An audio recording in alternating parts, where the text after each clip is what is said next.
Hello!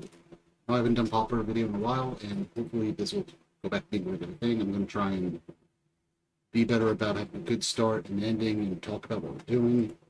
I'm also going to actually try and edit a little bit. I'm going to try and put together my own thumbnails, because that's what I should be doing if I'm being entirely honest. And sorry for the long delay of not being around for doing these big videos, because it's all I have on YouTube, I think.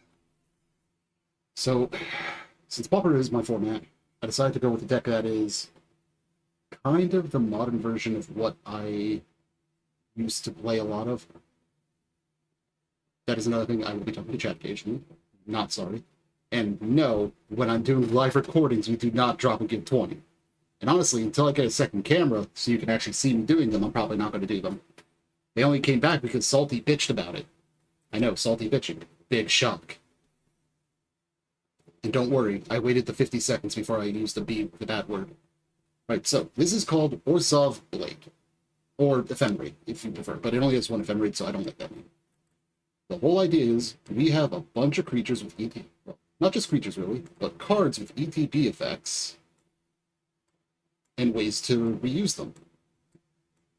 Let's just see here. So, ETB, ETB, ETB. These are removal. Ways to recycle. Just removal. Removal.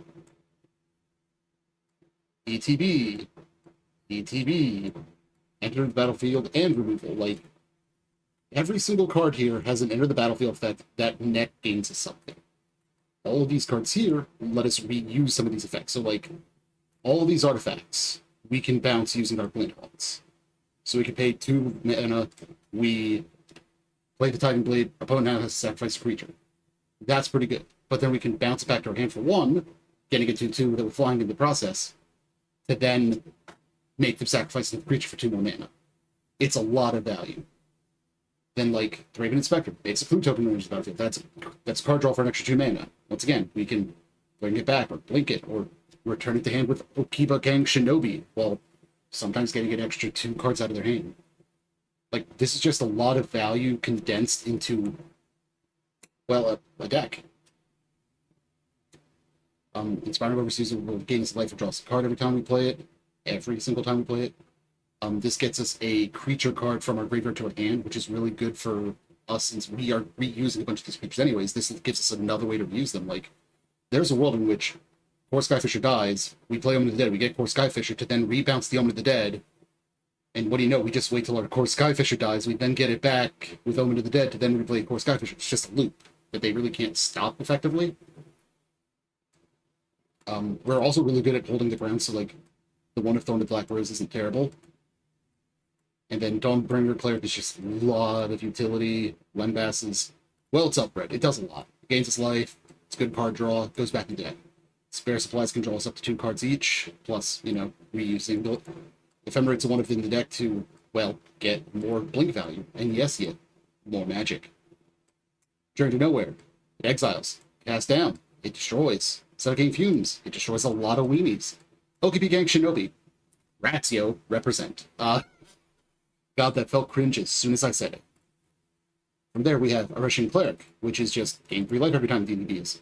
Dawnbringer Cleric, I already said we have that value boy. Destroy Evil. We can either get rid of enchantment or big creature. Dust to Dust. I'll be honest, this is in here because, well, Affinity needs to die. Amsafadar. Kill a bunch of medium-sized students. Duress. Take care of control. Relic of Progenitus. Take care of graveyards. Now, in the format, the 2 biggest decks are currently Red Deck Wins and Affinity. We actually have a pretty good matchup against the Red Deck Wins, and I think we have as good as can be expected of a matchup against Affinity. I honestly don't know what our problem matchups are, but like, anything heavy on control or removal I see it being a problem because of how many moving parts we are. I haven't played this deck in the current meta, though, so I could be entirely wrong. The only way we're going to find out is running it into a league and finding out. So, let us get to it. Alright, chat, how are we? Are we too good? I messed with settings, and this is obviously just for Magic the Gathering, this layout, because I needed to have a better view of the games.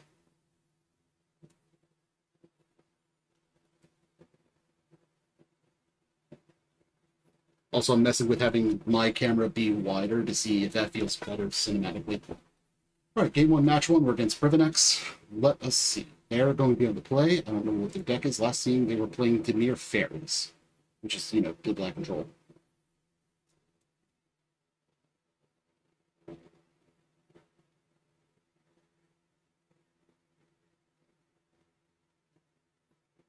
By the way, if anybody ever has a recommendation for a no royalties playlist, I'm willing to throw it on, because I know Magic can get a little dull to watch it while we're live, and that little bit of background music makes a big difference. Which I just realized I didn't actually have on until just now, because I had never turned it on. Oops.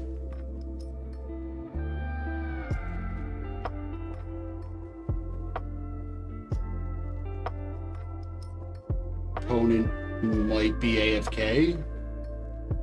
They've already lost over 1 minute and 15 seconds just sitting at the would you like to go first screen. Going to keep it real with you. I would not be happy to get a bye in the first round because our opponent just doesn't show up for 5 minutes.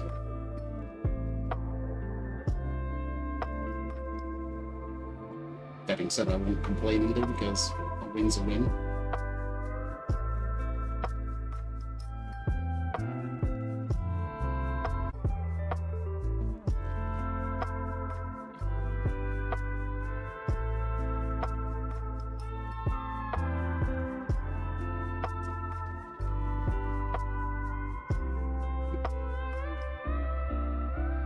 That's the side of my face that's getting too much hurts. Yes, I know, I'm very professional messing with. Oh god, missed it.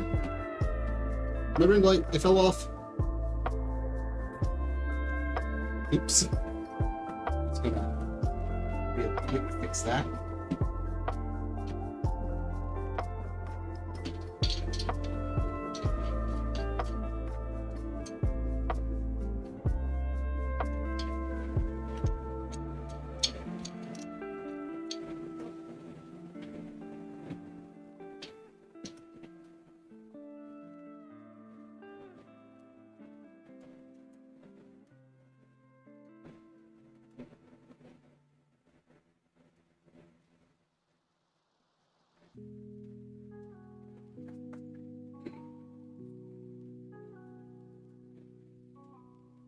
Oh, okay, they chose to play first. They only lost almost 3 minutes making that decision. So we'll keep this because this does have turn 2 removal and other options. We're just going to play Pachuca Bog into Plains and go from there because we have 3 different spells we can cast from there.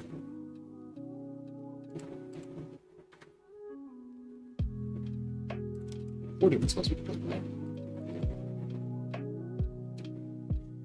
Excuse me.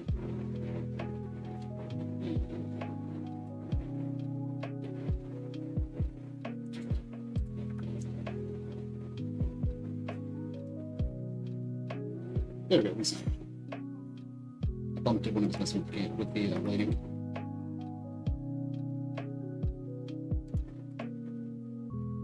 So this gets us 2 life, that's all. We're just going to draw a card for now. It's, we could have gotten spells with us later, but spell Pierce that game. That card draw, that's good.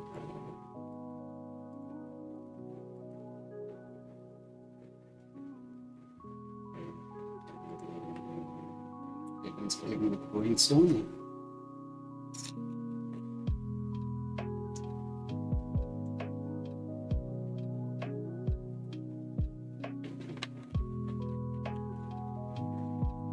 Other balls, they will look at the top 3, they get an instant sorcery to their hand from those 3.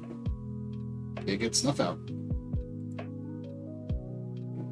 That's one of the benefits of these actually existing now. They are dual lands that, while they enter the battlefield tapped, do give them access to Snuff Out, because Snuff Out requires that you control a swamp. So we're going to use Titan Blade and get rid of this Altar Bolas.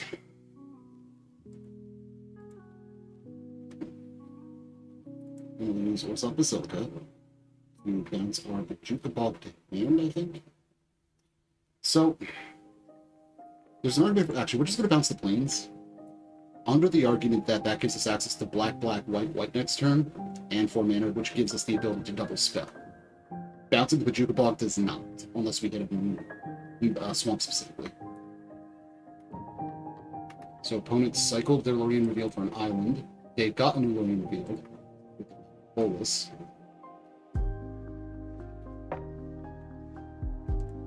Okay, that's actively broken. So they have 1 mana open. We're going to use Glinthawk to return the Lembas to our hand.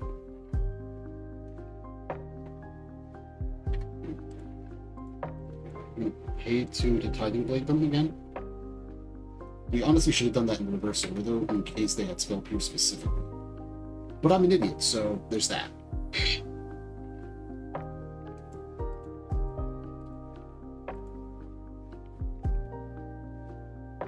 I really hope that the fan is not being caught by the microphone, because it is hot without it. With the Gurmag Angler, that's fine. Now, they have Counterspell up. I know this for sure, based on what they have there. So, we are going to bait that out with Journey to Nowhere first.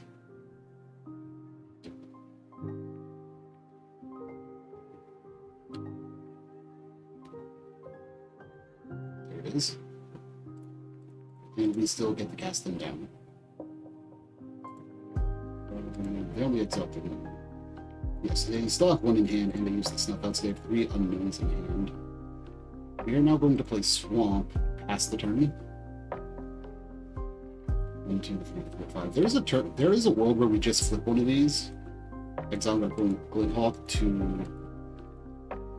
make it so that they are. You know what? I think we're going to do that.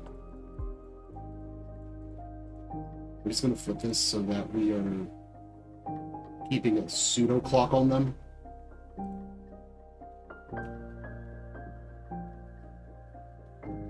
And unfortunately, we are out of removal until we find a way to bounce this. But there's nothing for it.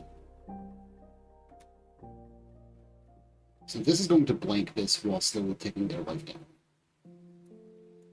Okay, so that is the punish for exiling the Hawk, unfortunately. So we're gonna Dawnbringer Cleric and just exile a card from the graveyard. If they counter this, that's more than fine, honestly.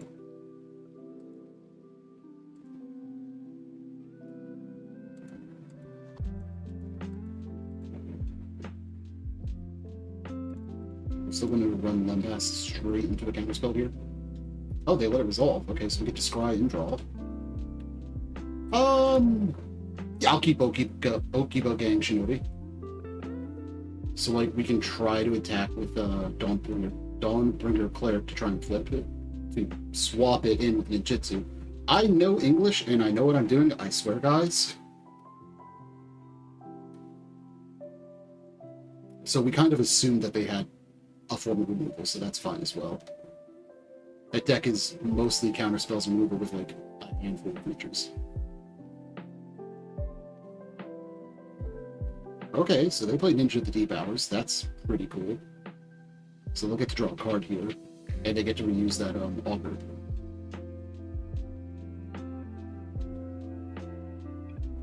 So we'll go to end step, and we're going to just cast Omen of the Dead to get that back.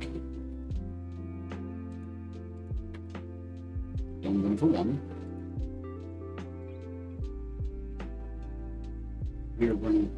We're just hitting running lanes here, which is not what we want to be. We might just have to crack that on their step. We're going to exile cast down from the graveyard. But we're just going to keep their graveyard count low to make their Gurmag Anglers cost more. So we have 6 mana, this costs 3. That's fine. That's the turn. More likely than not, they will just fire off removal at the Dawnbringer Cleric to make sure their ninja gets through.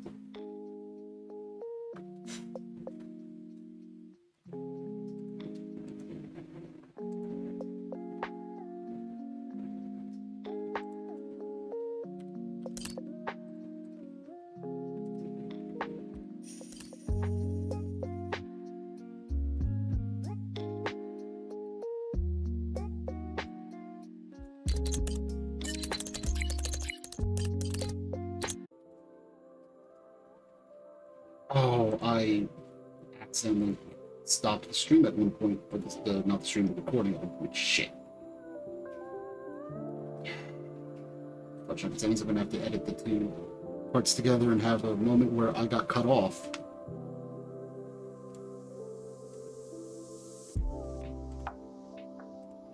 Where are my hotkey settings? I'm going to turn that hotkey off.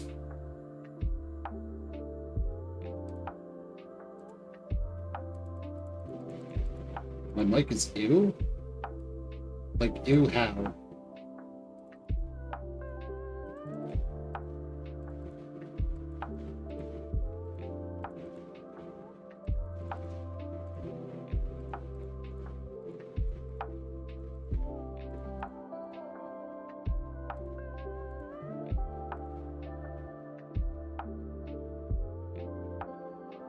It's the kind of feedback I need so I can go fix it.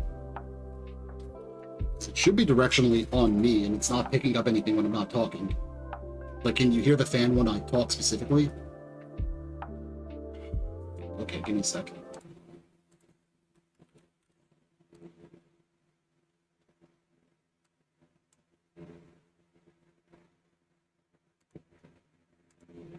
Okay, hold on, I need to actually talk so it'll, say something.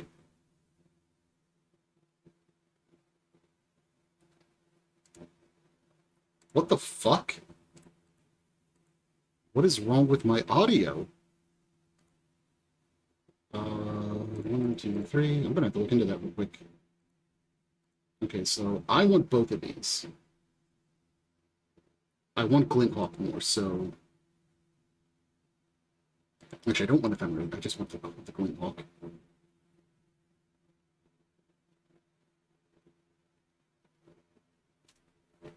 Give me 1 second.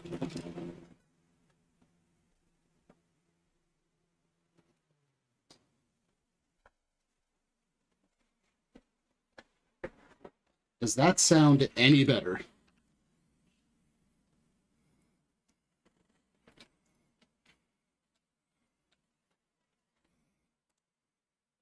Like, I really hope it does.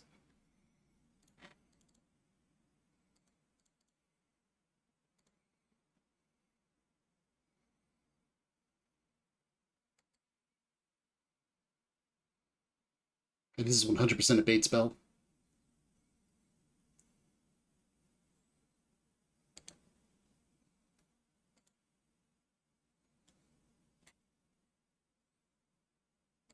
Something again.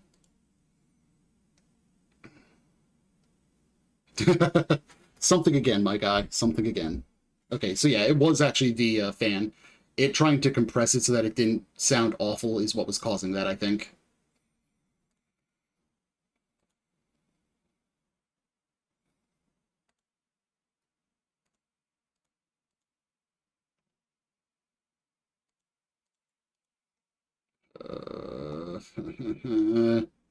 Not a fan of what my opponent's got going on over there.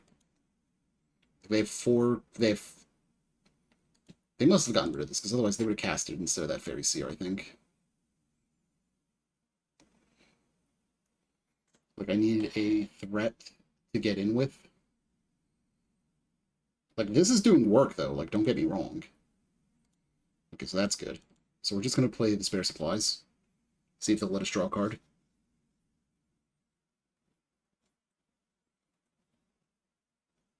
Okay, so they play Spell Starter Sprite. That will kill the Spare Supplies on the stack. Unfortunately, I don't have a reaction to that. Now I'll attempt the Glinthawk, but they still have 2 mana up, so this could be a counterspell or yet another Spell Starter Sprite. Yeah, like that. And then they'll be able to get in with 1 or both of those. So that said, I am going to exile my Glinthawk to flip my Consuming Sepulture. Because I could still bounce it even on this side. Shit. Okay. I will just trade with this ninja. Like, not trading with this ninja is the wrong call. Like, yeah, get your other ninja, draw a card, have a spell stutter again. Nothing I can do about that.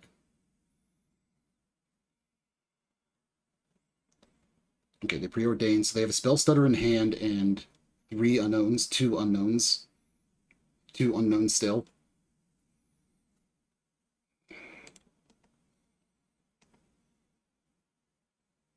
Okay, so I have two ways I could look at this. I could replay the Lembas to draw a card, or I could replay this to exile one of their creatures. The thing is, I think I need raw cards more right now, so we're going to bounce the Lembas.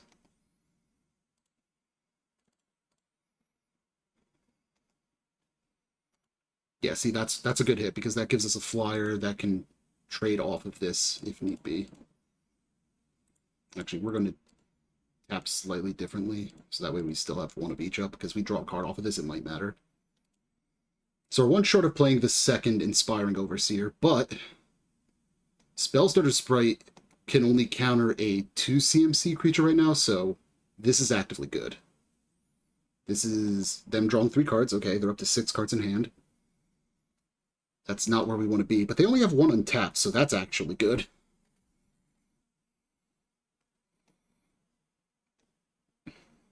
And, like, we are doming them for 2 a turn off of this Sepulture. Like, flipping those was definitely the right call. Playing this would be very risky right now. But it might be the right call. So 1, 2, 3, 4. Yeah, we have 3 flyers, and we'll have 2 non-flyers on the ground. Yeah, here we go. Like, we are playing defensive right now. Ooh, Glintehawk is a good hit. We can cycle Limbus again. They draw another 3, okay.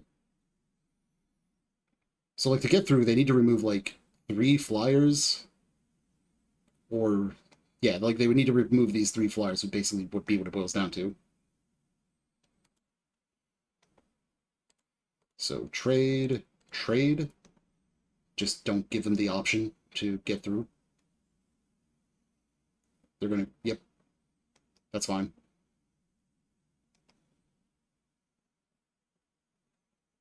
I should have done that in the opposite order, honestly, I just realized. Actually, it wouldn't have mattered. Yeah, it wouldn't have mattered.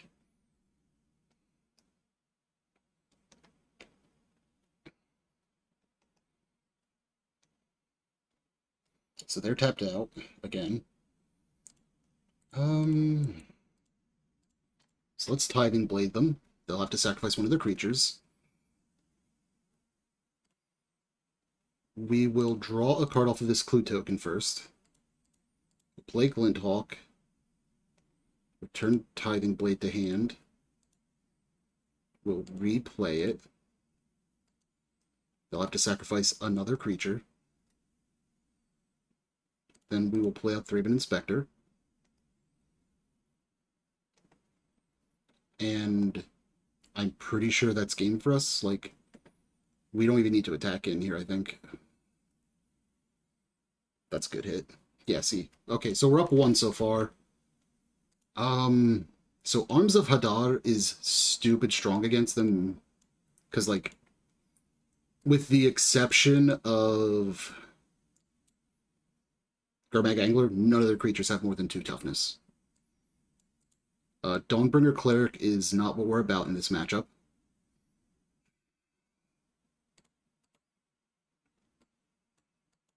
Not really feeling Suffocating Fumes either because... Oh wait, no. Augur Bola survives Arms of Hadar. So I guess this hits 12 of their creatures, which is still a decent chunk. And is Duress actually even worth it? Like, let's think. It hits 4 counter spells and then cantrips. Oh, I guess it also hits their removal. But do we really care about that? I guess the alternative is like what we get rid of. Like, we could drop Ephemerate. And we'd still have to cut 2 more cards. Like, Opika, it might be Okiba Gang Shinobi. Yeah, let's cut 1. Let's just only go 2 Duresses, and we'll cut the Okiba on the draw at least. So this hand's unkeepable because the only land we have is Bounce Land. Mulligan down to 6. So this hand does nothing until turn 3 at the earliest. I still think we keep it, though. Just because, like, any plays are just good.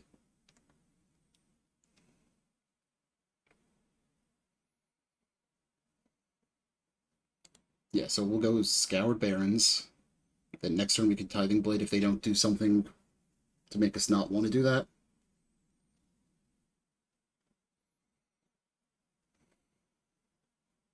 Yep, so they'll play out the Shinobi, they draw a card, but we then get to remove it with Tithing Blade.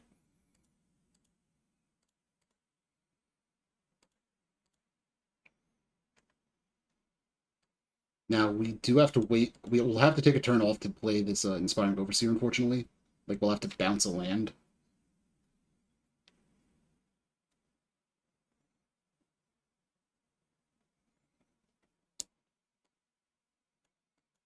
Oh, bounce a land or exile their graveyard and tap land. The point is, we're taking a turn off.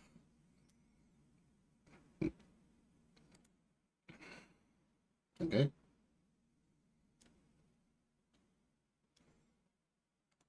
Okay, that's really good. So that gives us a play for this turn that's valid. So we get to now bounce a Tithing Blade back to our hand. And it blocks this. That's also good. And now we are going to play Orzhov Basilica, bouncing planes specifically, because that gives us the flexibility of a 3-drop, a 4-drop, or 2-2-drops next turn. Right, Thorn of the Black Rose. Okay. So we could just steal that, but that's not what we're about probably right now. What is our best way to do this? So we could attack Tithing Blade. I think I like that, actually. Yeah, let's do that. So attack first. They'll block here. They don't bother to block. Interesting. Well, with that in mind, I'm going to play Inspiring Overseer to draw a card here. And I'm going to just exile their graveyard. And now on our turn, we'll have access to 5 mana. Which isn't as much as I'd like, but it's enough that we can get work done, I think. So, like, if they attack with this, that's fine. They get the Monarch. Whatever. If they attack with this, we'll do a trade.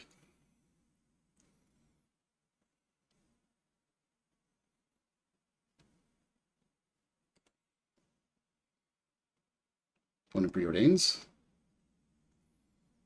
Getting a little bit of selection here. They bottom. Augur Bolas, they're digging. It's Snuff out. Okay, goodbye, Core Sky Fisher.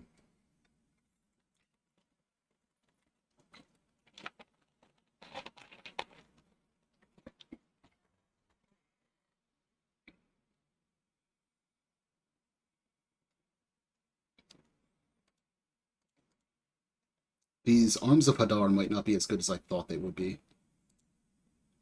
Just based on what I'm seeing here. But I could be wrong still.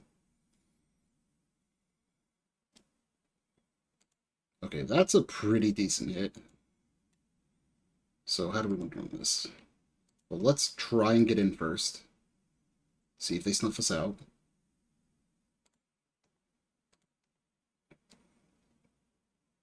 Okay, good. So now we will play a Plains. Orzhov Basilica, exiling their Augur of Bolas.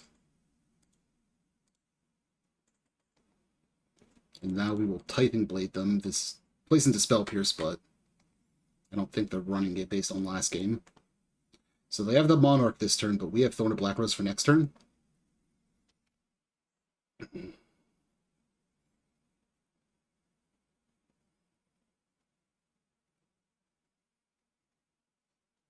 Okay, that's a Fairy Seer. 1, 2, 3, 4, 5, 6 mana.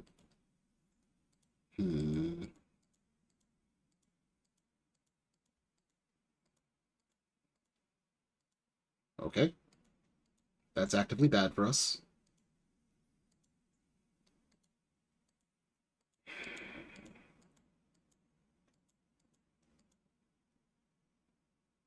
I think we have to dig. Please resolve. It resolves good.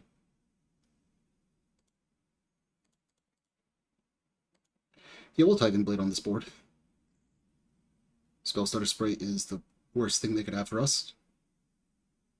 Okay, they'll just lose this Fairy Seer. They keep the Gurmag.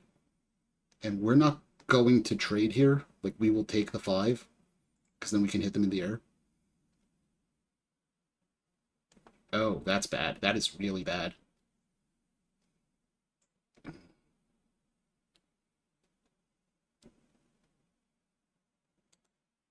Okay, that's good.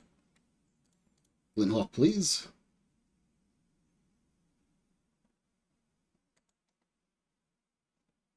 Well, yes, we would like to bounce this Tithing Blade to our hand. How did you know?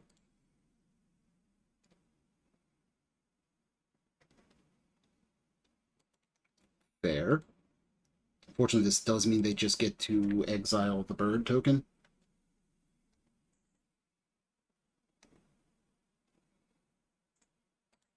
Yeah, like that. Let's see if they have any other interaction. They probably have Counterspell, because I don't think they've cast one yet, but nope, I might be wrong. We'll pass the turn here. So this can trade, this can just chump. Well, not chump, it can wall. There we go. So kills that. We hit left with that.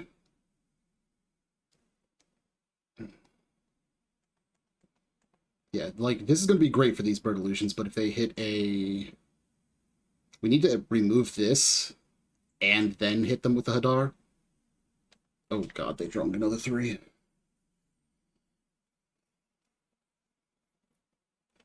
So they're going to hit for 1 in the air. Yep, just like that. They get the Monarch.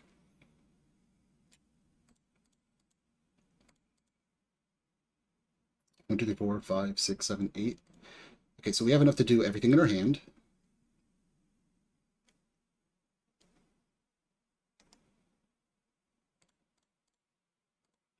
Arms of Hadar hopefully resolve.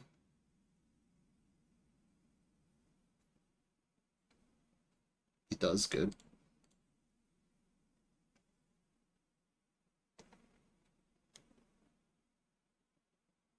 Cool beans. We'll get in with this Thorn of the Black Rose to try and retake the Monarch. Monarch successfully regained. That went far better than it had any right to, I think. So they need removal for Thraben Inspector, and then they attack. They get to dig right here, so they'll probably hit something. They whiffed. They draw 3 off of Lurien Revealed again.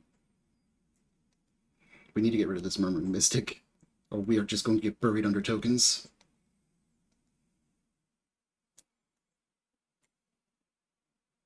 Snuff out on our Thraben Inspector. They will then get into free attack. Yep.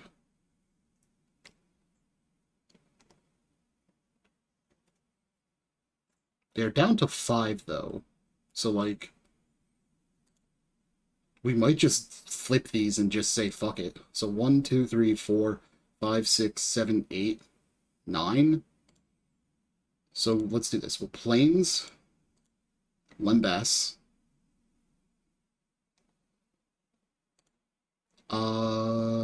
Yeah, we'll just take another Limbus. We're gonna flip one of these. 1, 2, 3, 4, 5.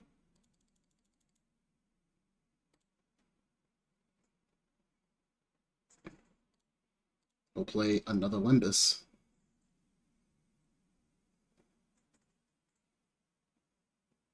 Yep, Spill Pierce away. I was right about them having that in the deck, at least.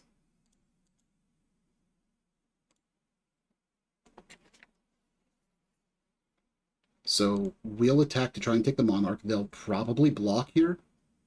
They're going to triple block. Okay, good. So the only reason we care about this is specifically because it reduces the amount of damage they get to deal to us. Because right now, we'll deal 1 damage to them with this.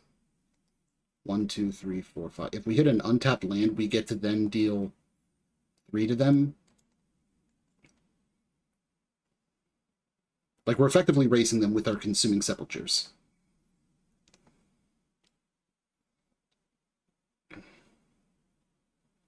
So 1, 2, 3, 4, 5 damage here. We go down to 8.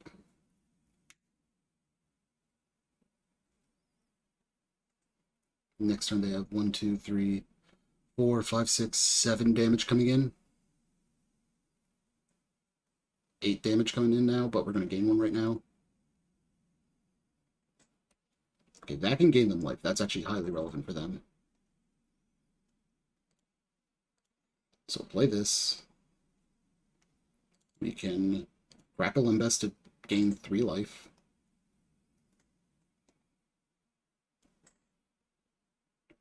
Then 1, 2, 3, 4, 5. Flippity doo dah.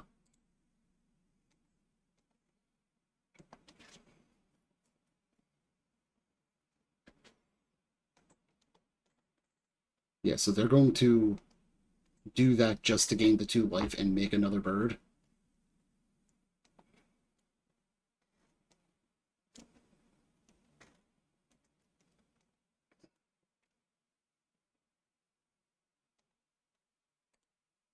This puts us to 4.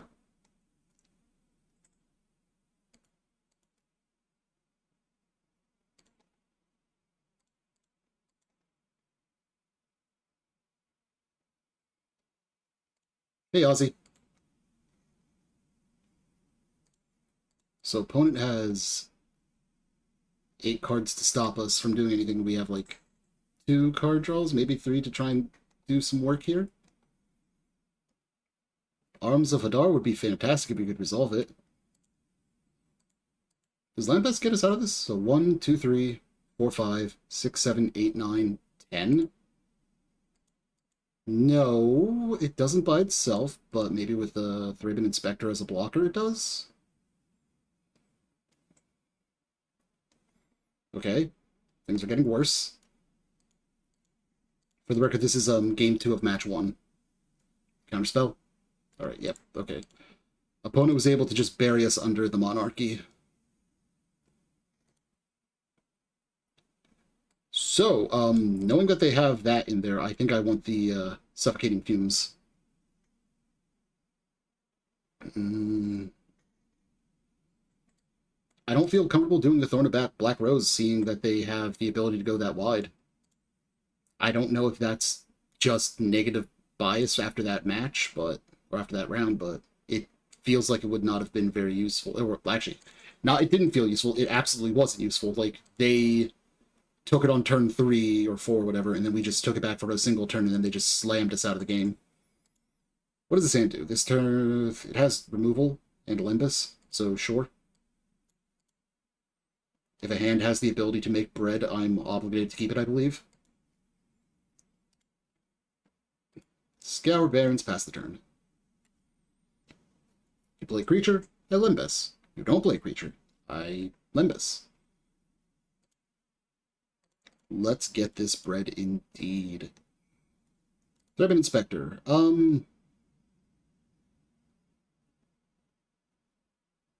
That's an above average draw for us right now.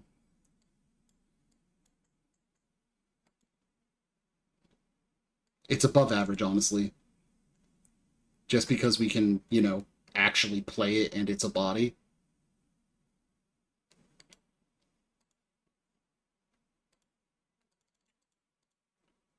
We're going to play Fairy Seer. Or we're going to get rid of Fairy Seer, I mean. We're not playing it. And then we'll play Thraben Inspector. It does, but we don't have the Monarchy mechanic right now on the field, and I don't know if they have theirs in hand. Like, we did take the Monarch, the Monarch out of our deck. That's what I'm trying to say. Like, we took the card that made Monarchy matter out of the deck. Right, Oliver Bolus.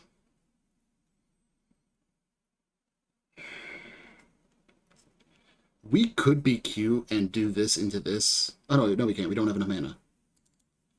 Right, let's just play this Inspiring Overseer then. And then we will Basilica, bounce the Swamp. And we're just going to pass the turn. I'd rather have the second blocker in case they try to get in for ninja purposes.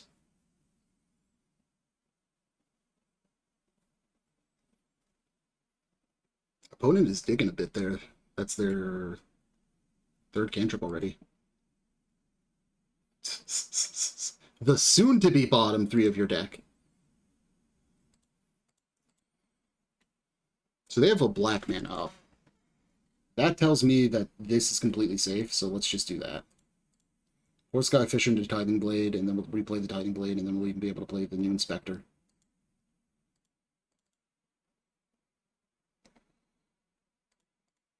And now we can start clocking the opponent.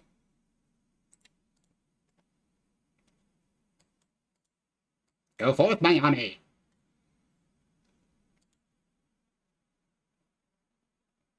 Garbag? Oh, nope. Lorien revealed. Okay. Opponent played that on their turn 5. On their turn 6. That's weird. No, that was the turn 5. I'm on the draw. I was on the play. Played a bunch of Pauper back in 2016, 2018.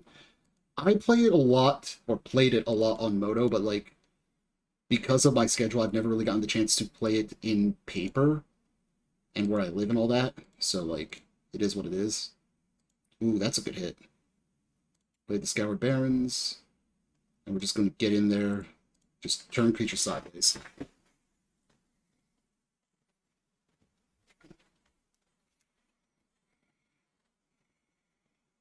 Opponent, I would love if you play like 4 creatures right now that are all like X2s.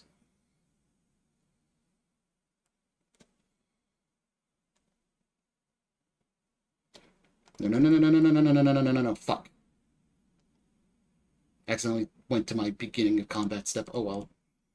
We're just not attacking with this Overseer. Well, there's a place that does it locally for me. Like, it's only like a 30-minute drive tops. The issue is like, when I work is till 8 o'clock at night almost. Or, yeah, until almost 8 o'clock at night, and they stop, or they start at 6. We'll Tithing Blade again. Show me Spellstutter Sprite. Called it. Well, you see, the thing is, if I cast down the Spellstutter Sprite, that changes your count.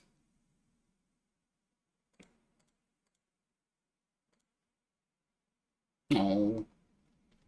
Fine.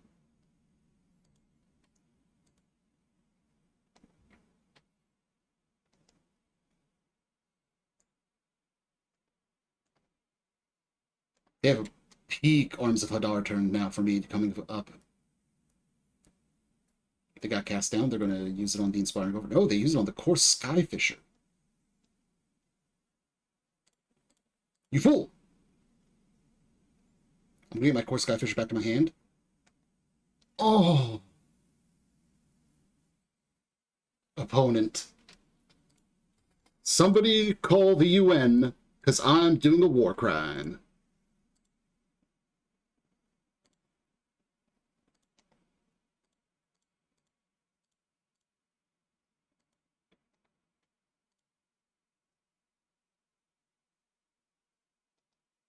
They just scoop it on the map, on the spot there. I don't even blame them. That was just, All right, that's match 1-2-1. Let's go. I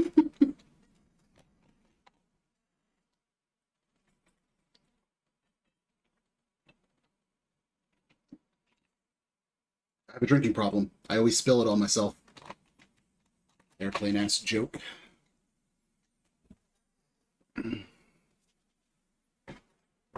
Don't mind me, I'm just getting my tea now that I finished my soda. By the way, this is where I work.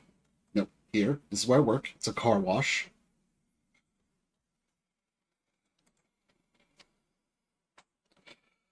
So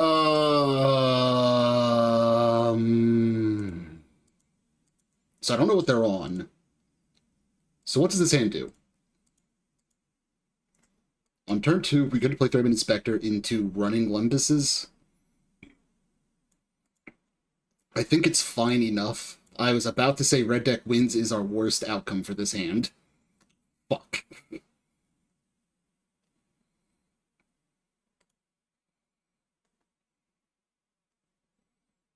I'm going to F6, and I'll real quick be right back. I'm going to change my shirt, because I need to save this for tomorrow.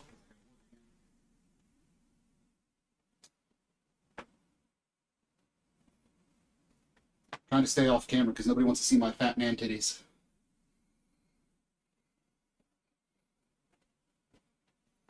I mean, and even if you do, that's what the other website's for. there we go. Much better. Well, yes, I will take 2. Not that I'm given a choice right now. Alright, so let's run out this Thraben Inspector into a Basilica.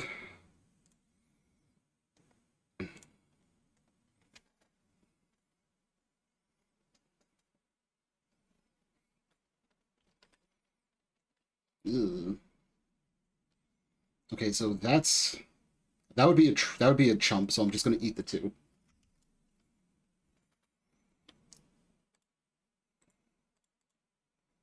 So I'm going to play Scoured Barrens and really wish we'd hit another land.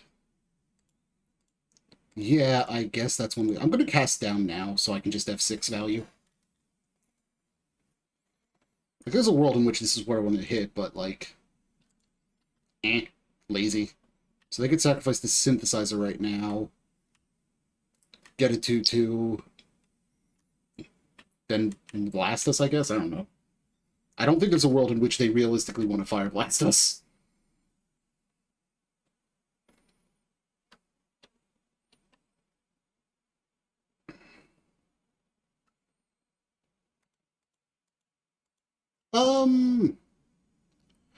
I think we need to make sure we hit land drops, so we're going to hit Limbus right now.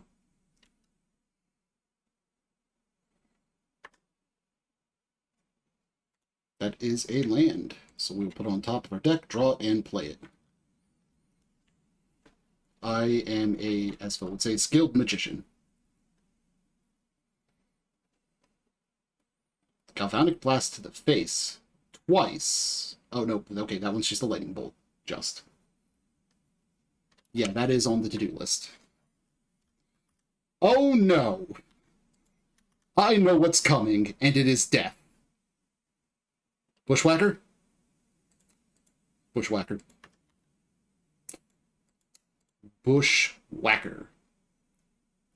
8, 10, 14. So, clerics.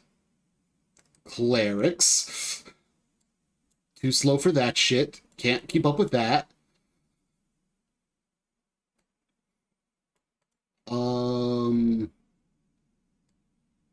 Honestly, Omen of the Dead might be too slow even for this matchup. Let's run it 1/1 like that. Yeah, no, the second I saw the Kuldotha Rebirth, I knew it was all Ogre. And I need to remember to keep putting the lo-fi music back on. I mean, this end's actually perfectly fine. Like, we actually have spells that matter and lands that let us play things on curve.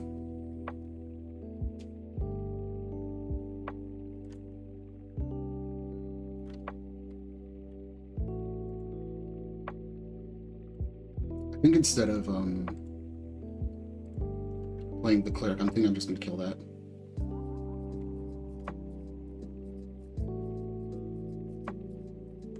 Ooh, what the? What did they keep?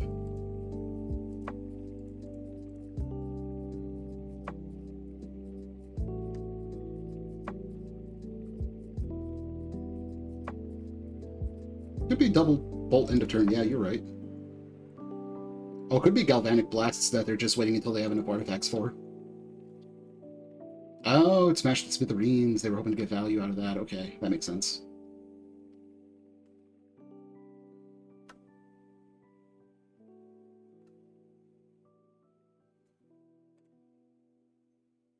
Yo, dog, I heard you like value, so I brought my own.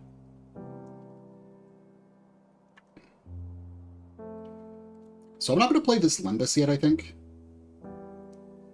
Because I'm going to crack this instead at the end of their turn.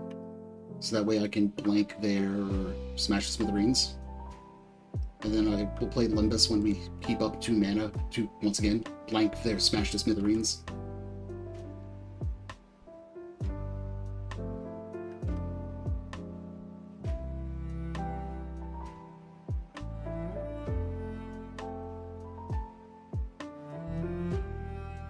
Okay, not bad. So we're gonna just...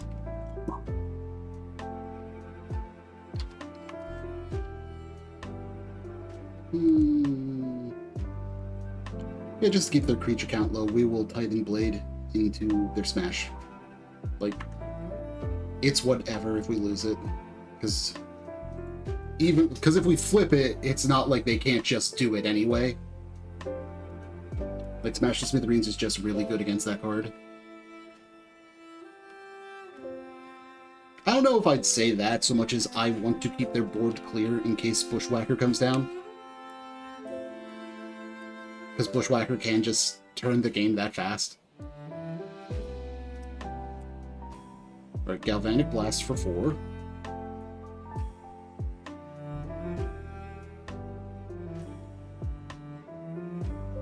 Golgotha Rebirth into, let me guess, Bushwhacker? No Bushwhacker.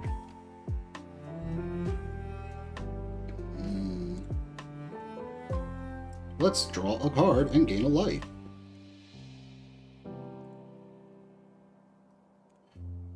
Let's play a Thraben Inspector. I'm going to keep the mana for that clue token. I will get in for 2 in the air.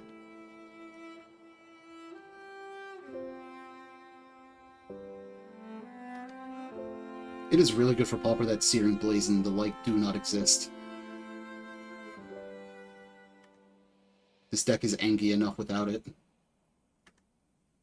Oh no. Methinks they're setting up for a big turn.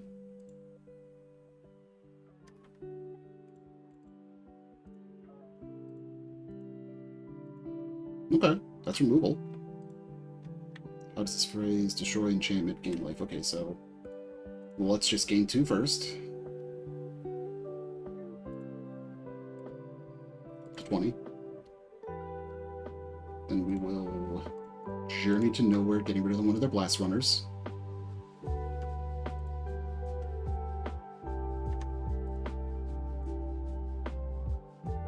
We'll play Scoured Barrens.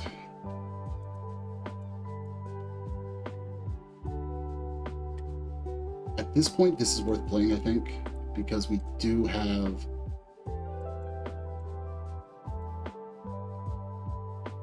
Suffocating Fumes in the deck that we're kind of digging towards. Yeah, Glendalk's a great hit, though. I'm not going to complain about that at all. And, like, even if they do destroy this, it just goes back into the deck. I would love to core Skyfisher so we could bounce the Cleric. Nah, that's fair. I highly recommend it, though. It's fantastic. So they're going to get in 3 with that Blast Runner, probably, because I'm not going to double block it. Magic as Richard Garfield intended. God damn it. I'm not going to block that 3-2. That's not happening, my guy.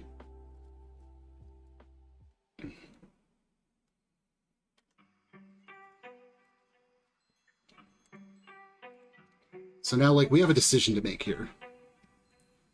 Do we get the extra card draw in 1 deeper? Well, potentially 2 deeper? Or do we just guarantee get rid of one of their creatures? I think we take the Lembas here.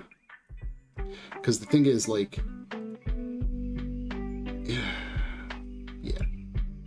Yeah, I think we will. Like, the ability to scry and draw is just too strong right now, because it can just gain us so much more life. Yeah, see, like, now we get to gain 3 life off of this. And it walls these.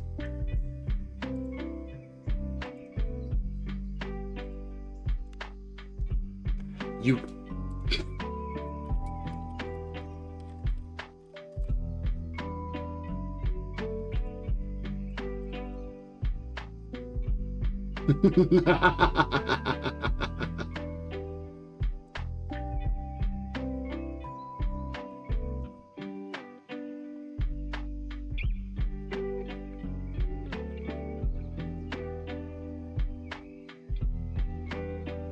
One's going to crack their blood token, it looks like, to turn on their Blast Runner.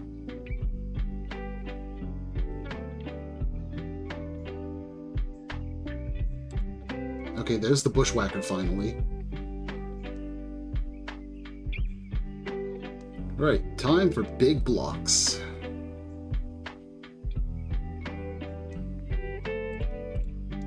Blocked, blocked, blocked, blocked. Take 4. Not risking the Glint Hawk in combat.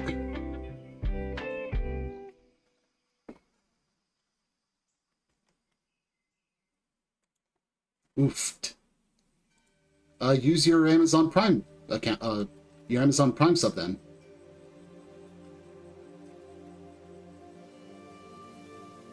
The thing most people forget exists until it's pointed out to them.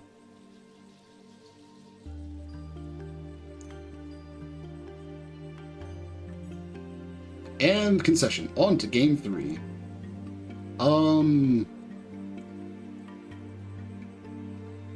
So do you have Amazon Prime? If you do, you just Google link Twitch account to Amazon Prime account and go from there. It's actually very easy. Didn't feel like they were ever removing our creature, so I feel the arms over the Omen is an easy swap.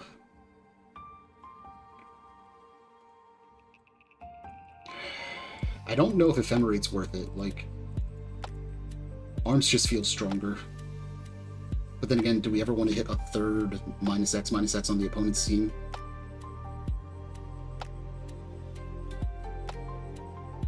This hand is fantastic. So turn 1 Inspector, turn 2 we could bounce the non-existent clue token with our Glint Hawk, play the Basilica.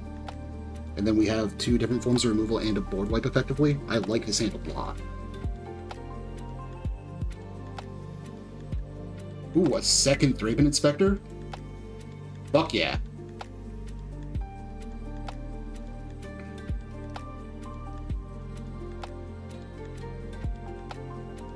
Okay, second Blast Runner. Slightly scary. Galvanic Blast, okay. Understandable, have a nice day. I would love an untapped land. Damn it. Thraben Inspector, I choose you. Orzhov Basilica, I choose you. So we actually have some good removal here if we can survive, like, 1 or 2 more turns. So, like, if they go a bunch of X1s, we have Suffocating Fumes. That's great. If they don't, we have, Grindy Advantage. Hold out the Rebirth? Or Blast Runner? Okay, so Blast Runner.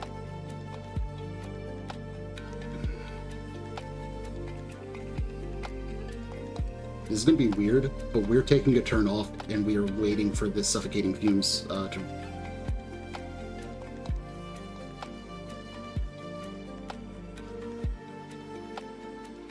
So put off the Rebirth, sacrificing the Great Furnace, yep.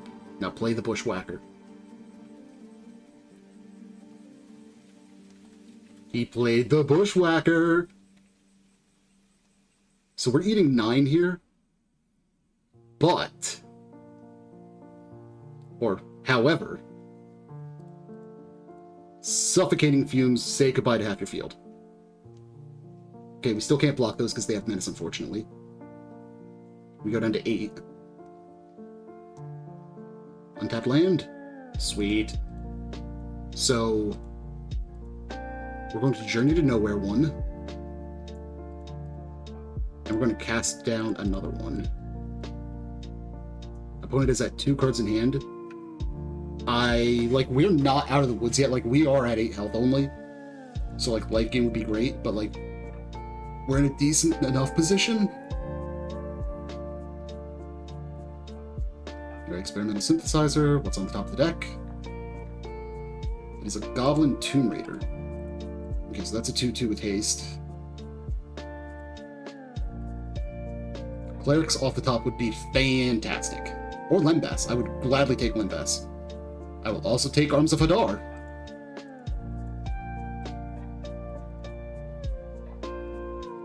When it is at 2 cards in hand, I don't know if they have any burn, but they do have hasty creatures, so I'm not going to attack. Okay, that's a second Rebirth. That's unfortunate for us, because we did just use our arms there. If I swear to fuck you, piece of shit.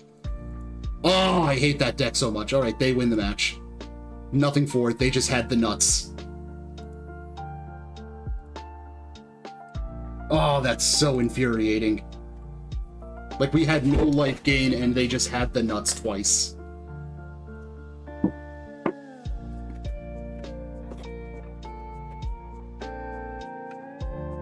Oh, see, so you have that Prime Gaming, so now there should, like, where it says sub, you should be able to use, like, use Prime Gaming sub or some shit like that, it will say.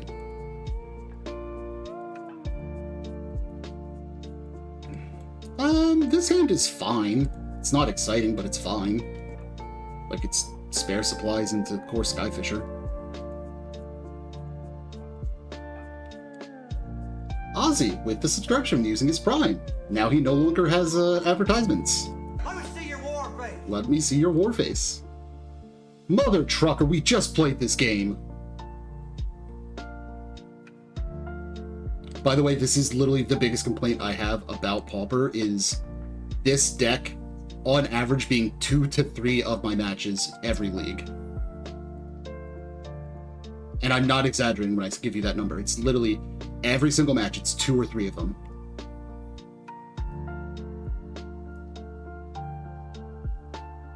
Yeah, it was in fact a pristine talisman. My friend made it for me. He rendered it in a Blender. I love it. It's one of my favorite cards of all time. That's actually why I used to play Black-White Pestilence, because it was in the deck.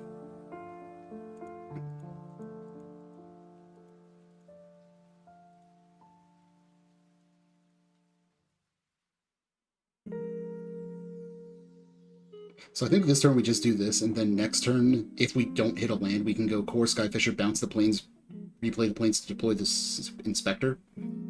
Though I much prefer hitting a land drop.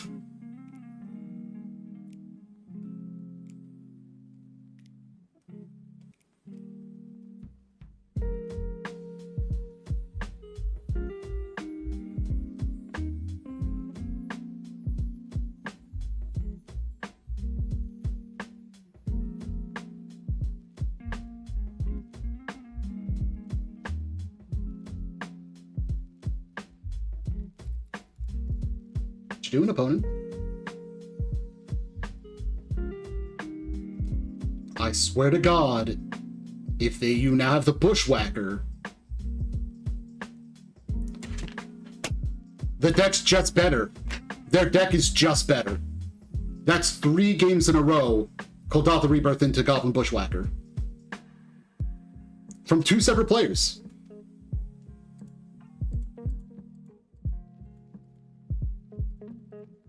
It's just the better deck.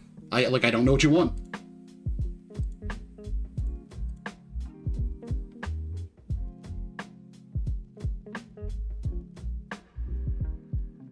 Like, that little interaction there is my argument for just banning the fucking artifact lanes in Pauper.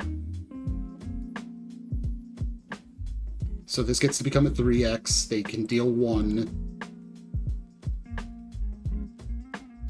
Yep. They deal 1, we take 3, block, dead.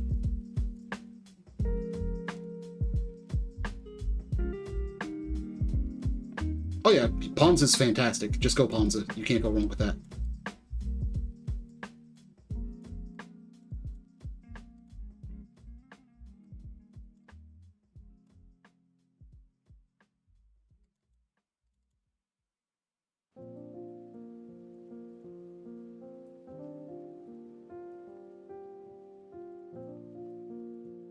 Maybe this is the sauce, like taking out all of our cheapo one target removals and putting in the board wipes.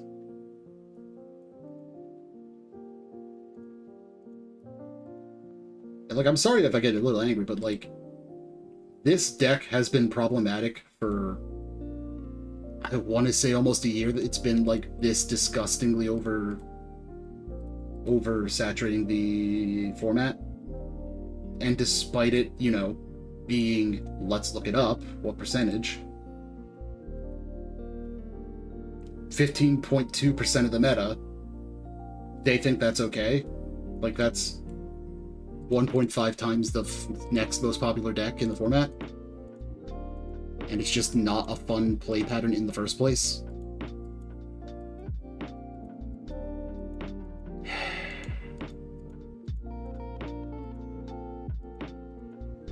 Yeah, Gruul Pawns is fantastic, so I would really recommend that. Or the Cascade Pawns, if you prefer to call it that.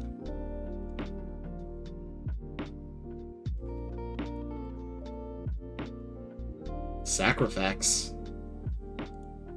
The only thing that I could think of that would qualify as that would be Disciple of the Vault. Yeah, it got like a specific ban, I don't even remember what it was. It might have been the Disciple of the Vault, actually. They might have just banned that. Which is fair, that card's... They have Goblin Grenades? What the fuck is this shit?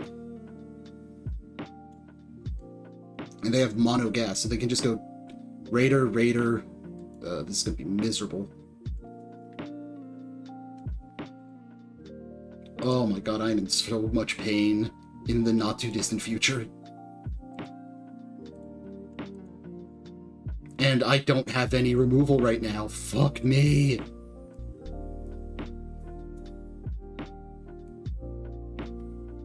I think I'd play Limbus to try and dig towards, Oh, never mind. Yeah, so let's play the Cleric.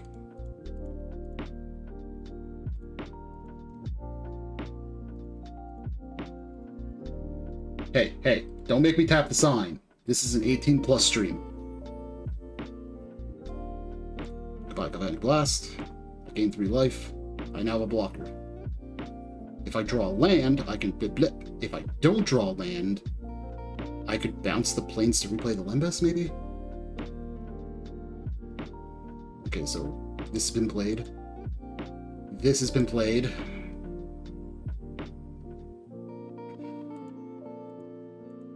Yup. Just gonna eat 4 that I can't really do anything about. Untapped land? I'll take that, actually. That's not too bad.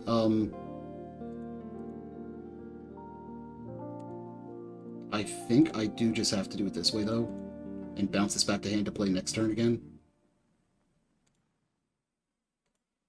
Like, I don't want to have to do that, but, like, it feels like the correct play, because now I have 5 mana on our upcoming turn.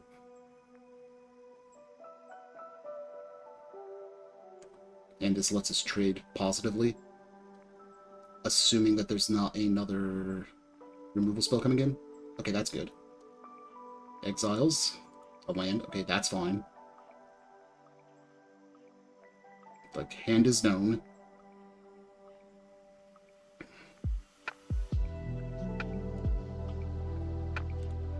Hand is still known.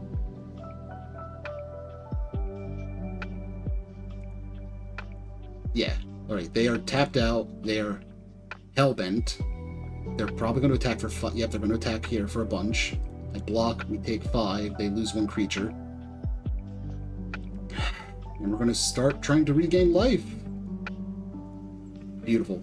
Actually, could not have asked for a much better draw. So let's start with the Cleric. I guess there's an argument that I should have done the Limbus first, just so I could see if I scried into something relevant. So that Inspector doesn't do anything. The first 2 Duresses saved us, probably, though, because they let us tear their hand apart. Otherwise, that would have been a Galvanic Blast and a Goblin Grenade for reach. They do have a redraw on this Synthesizer, while getting a Samurai. We can crack Limbus for 3 health if needed.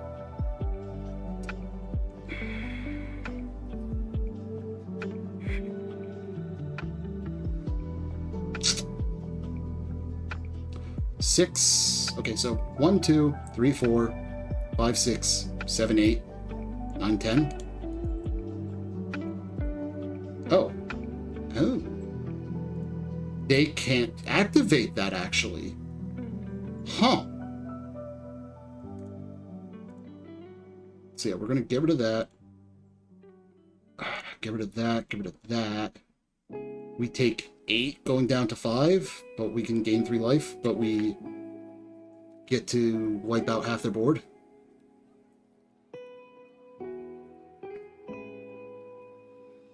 Yeah. Like, burn is terrifying right now, but like... Well, the Epicure and the Bushwhacker both are X1s. And once they're on the field, it doesn't really matter because they're ETB effects. I could be wrong, but that is my read on it. Let's Lembas first, because I would like to redraw that, actually. Then we are going to... as much as this is... we play the Spare Supplies. Ooh, okay, that's a good hit. I now regret cracking that, but I'm going to bounce that for the incremental life and pass the turn. Like, we have this duress, but they're hellbent, so... yeah, exactly. Like, they were all 2-1s. I don't know about that play. Smash the Smithereens. Shit. So they'll hit the Spare Supplies. We will go down to 5. They can dome us for 5, but we can block. We're going to get to gain 2 more life, so that's good. 3 life. Yep, we're down to 5. Okay, they're not doming us. That's good. Oh my god, that is actively possibly the best draw we could have hit. Gain 2 life.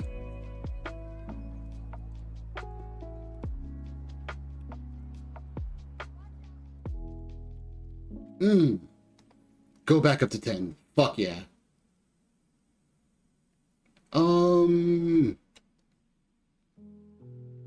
I think we're in the world where we need to start chipping at their health. Like, we still have 3 other blockers. Even if they hit removal, they can only get rid of 1, which leaves us with 2 still. And if they're using it as removal, like, they're not going at our face.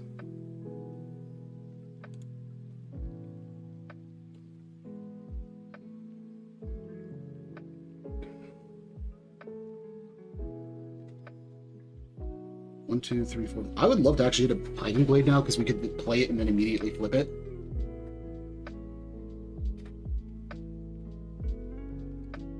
Okay, that's a Cult Author Rebirth. Revealing a... mountain. Okay, it's only a mountain. It's fine. Oh, look, it's one of the Middle-earth ones.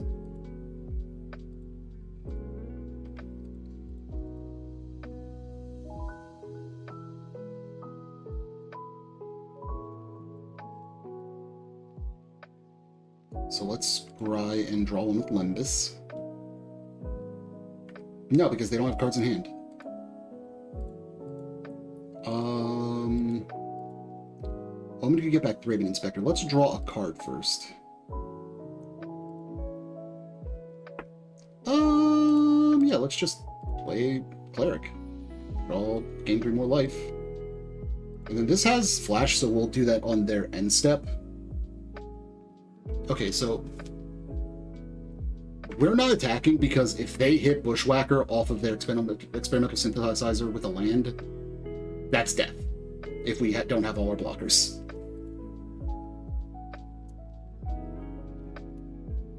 So they crack that. They reveal. They reveal Mountain. I swear to God, if that last card in your hand is a Bushwhacker, we're going to have words here.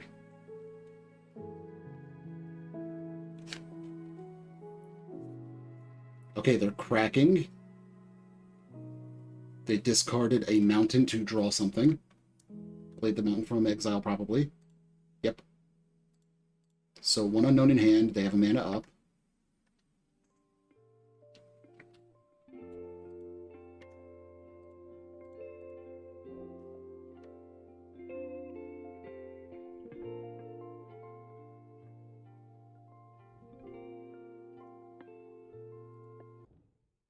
So this costs 4. 1, 2, 3, 4. We could still have 3 mana open. I don't think it's worth it right now, because if we hit arms specifically, it costs 4, not 3. That's a good hit, though. Bop.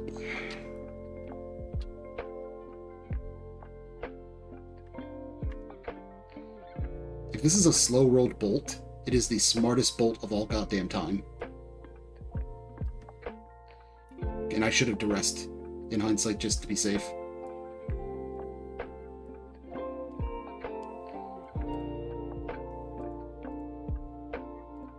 No, fuck it. I'm not doing anything else with the mana.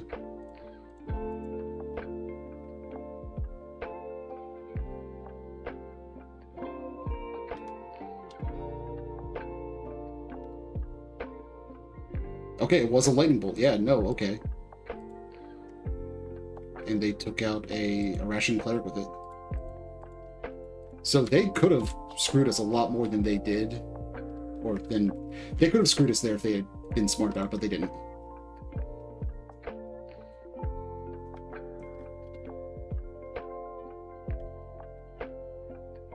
We are still absolutely not the beatdown. Like, we're at 17 health, but like, that is a very wide board on their end.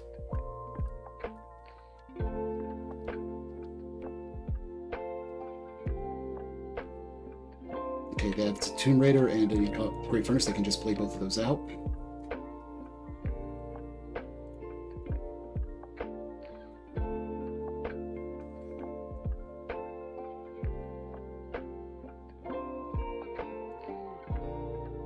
Right, Scour Barons. And then we're going to crack this now on the off chance we then want to just Clue Token immediately. Bottom. We're going to top that. Pop the Clue Token. No, wait. Do we pop the Clue Token?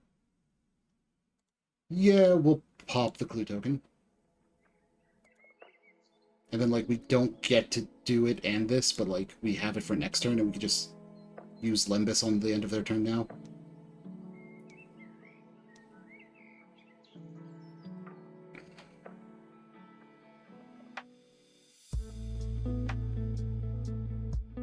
Okay, they're discarding a card from their hand. They've discarded Mountain. This is sad. They've actually dug deeper with their deck, being mono-red, than this black-white value pile has. They have one unknown in hand. Alright, Limbus, get back in the deck.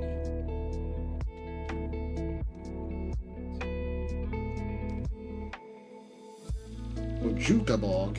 You don't do anything relevant.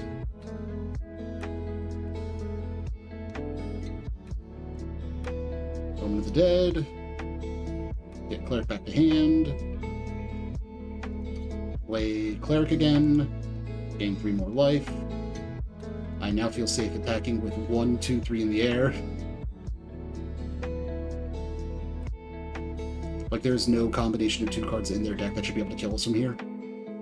And we're going to start scrying on their end step using Silver Quill Campus. Okay, they just concede. They've also admitted that they just cannot come back from that much value.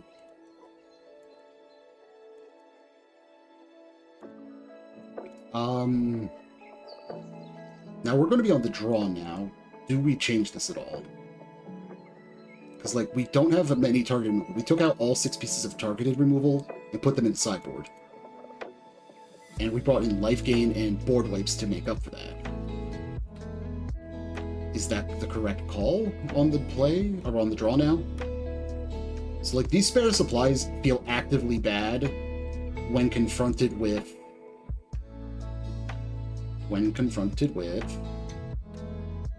Brain. Smash the Smithereens. I think we'll just swap them out for cast downs. So that way we don't have artifacts sitting on the field. Could be wrong, but it feels right. This hand is unfortunately unplayable with only 1 planes. So we're gonna mulligan. Yeah, this hand's perfectly fine. It's a little slow, but, like, it lets us get to Arms of Hadar, and I think we just throw away the Omen. Actually, we'll throw back 1 planes on the assumption that we will hit a single land. That is a greedy assumption, I will admit, but it is an assumption I'm willing to make.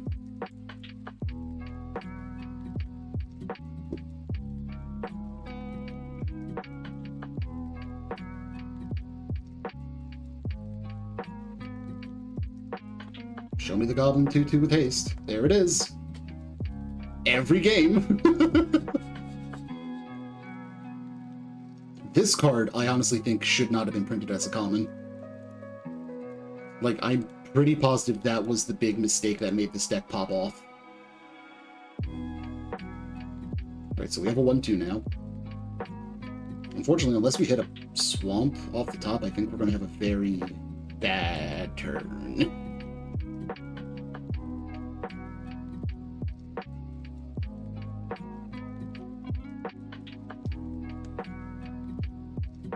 Yep, we take 2 again.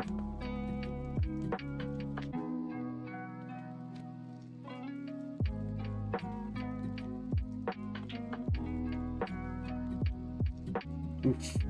That's rough.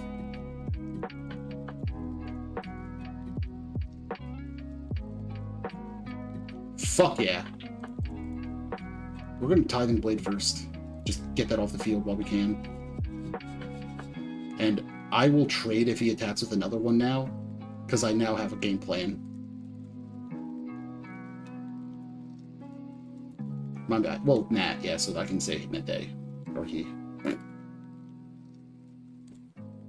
Look, words are hard sometimes, okay? There is, in fact, a highlighter.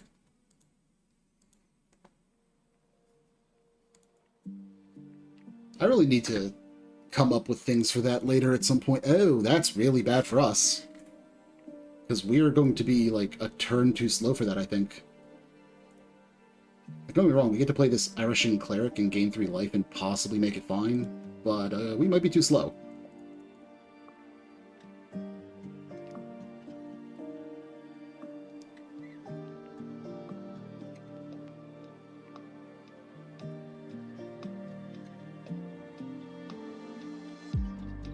Honestly, I would love if they just played out 2 goblins right here.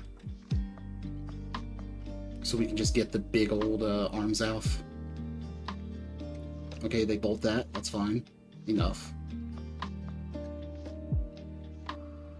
They bolt that. Okay. Well, blast it, technically, but... So they just 1-for-1 themselves twice. They have 2 guards in hand, and we're about to get 3 tokens with 1 card. Oh, and they played another creature. Excellent. So we're going to 4-for-1 them on this. And they are going to be at 1 card in hand.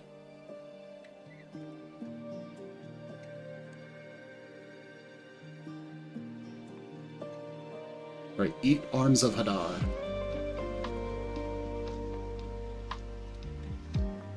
So I won't say we're stabilized yet, but we feel like we're in a good spot now.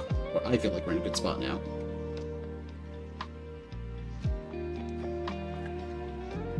Back in Cantrip.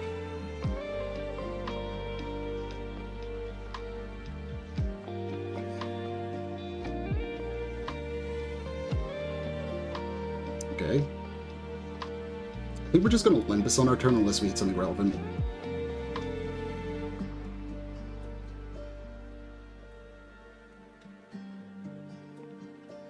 Yeah, I think we'll play Limbus and pop it. Just gain the extra 3. Bottom of library. And pass the turn. Go back up to 15. And then on our turn, we can Omen to get back Arishan Cleric. Can also play out the new Limbus. Alright, opponent, what do you exile? You exile another Implement of Combustion that you're probably going to play immediately. Ooh, a Goblin Blast Runner. Neat. And your Hellbent? Double neat.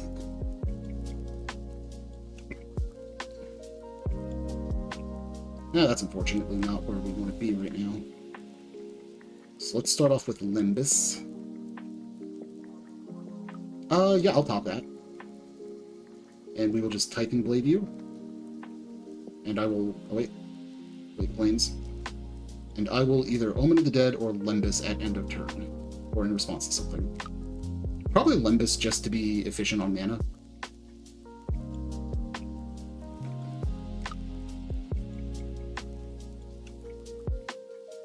I would actively love if they, like, double Kuldotha Rebirth right now.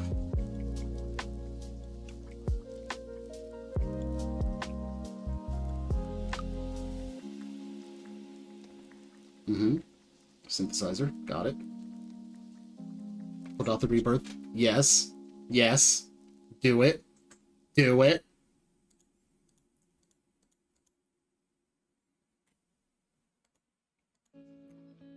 Yas. Yas.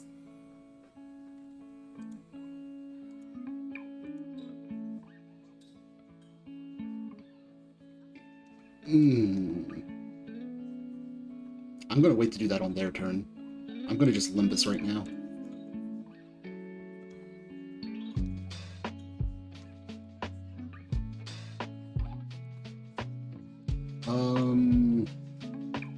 Moment of the Dead.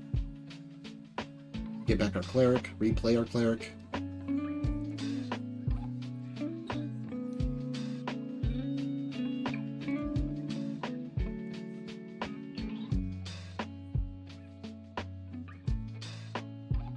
Pass the turn and planning to Suffocating Fumes them. Bushwhack me, bro. Just Kuldotha Rebirth bushwhack me, bro. I dare ya. I double dog dare ya.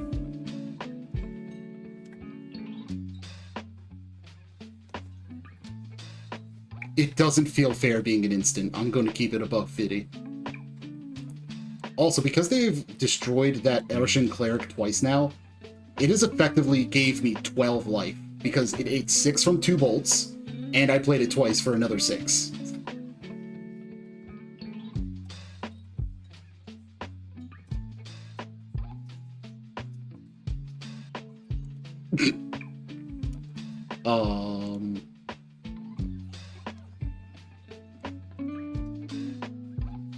I mean, I'm going to play it out.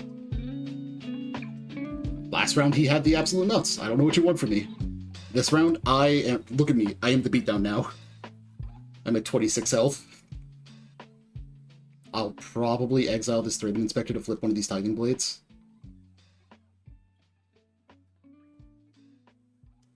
I'm going to set up an upkeep stop, actually. 1, 2, 3. Yeah, I'm going to set up an upkeep spots. An upkeep stop. No, I'm not, because I'm going to keep up the ability to craft. They have a Samurai. Do they double attack here? Because I will trade. Yeah, I'll still trade. Because, like, this only deals 3... Oh, no, I won't trade, because there's a chance that they have a bolt in hand. At that point, I'd lose 2 for 1. Or I'd lose 2 for nothing, actually. Had they been Hellbent, I would have gone for it, but, like... The off chance of a bolt was like, nah. Oh, yeah. That's the stuff. That is the stuff right there.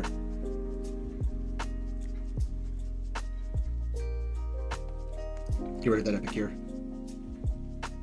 Be gone with it, thought.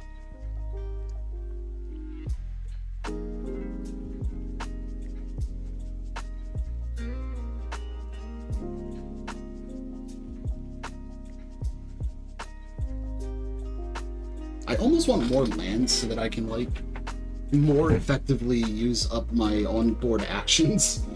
Because, like, these cost 5, these cost 3, and I only have 6 mana.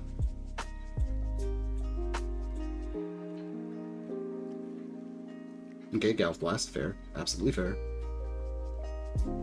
Now they're tapped out, so, like, I will just double block. See, I know what you're going to do here. So I'm going to double block this one. Then you're going to Seal of Fire it, so that way you actually get one of them. But you lose the Samurai token then. Yep, there you go. I already knew that was coming.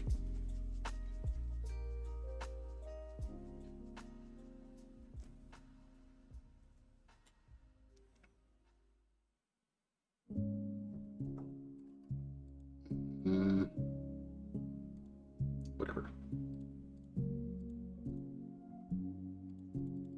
We're just going to exile our Thraben Inspector and just ride the value train, I guess.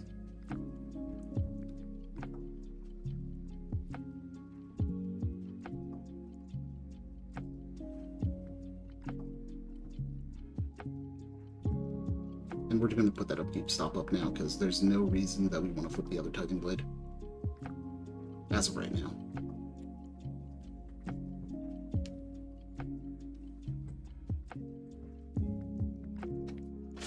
Opponent would really love to hit their smash smithereens, I take it. Okay, they exile a... What do they exile? A land. They get the samurai. They play the land. They have 1 card in hand. We take 3 because we can't block it.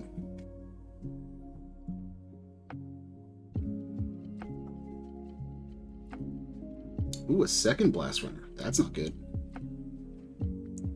Alright, Bap. Bap. I would like to scry too. Oh, well, the rest is going on the bottom. The Raven Inspector will also go on the bottom.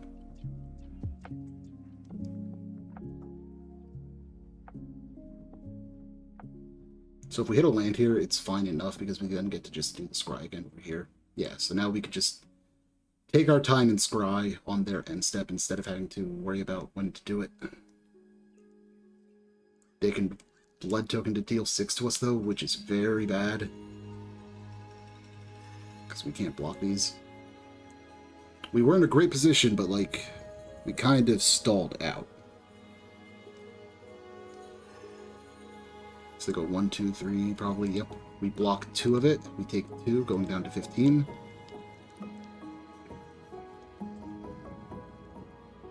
I have to assume what's in their hand is kind of gas based on the fact that they're doing it like this.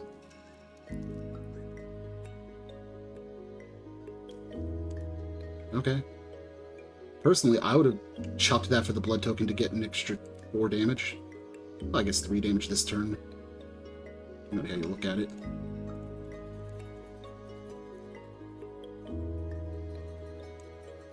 Bottom, top.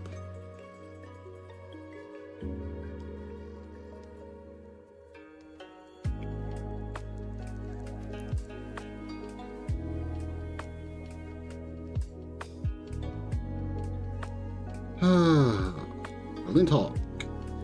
Bounce that Tithing Blade, please. Replay that Tithing Blade, please.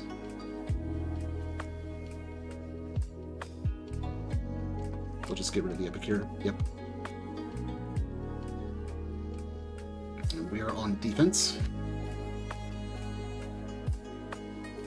Is this sorcery speed only? It is not. So that's a combat trick that they could abuse. Okay, they don't attack. Every turn that they pass, we are getting into a better and better position. Okay, that's a fantastic hit. That's a card draw and a life. Let's take a moment now and praise the RNGs, the god Aaron Jesus, for the arms of Hadar that they have given us today.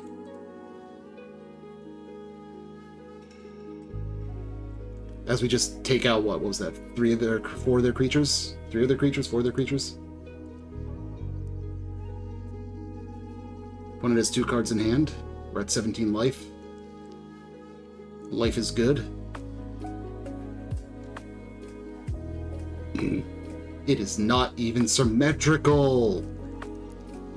I don't know if I agree with that.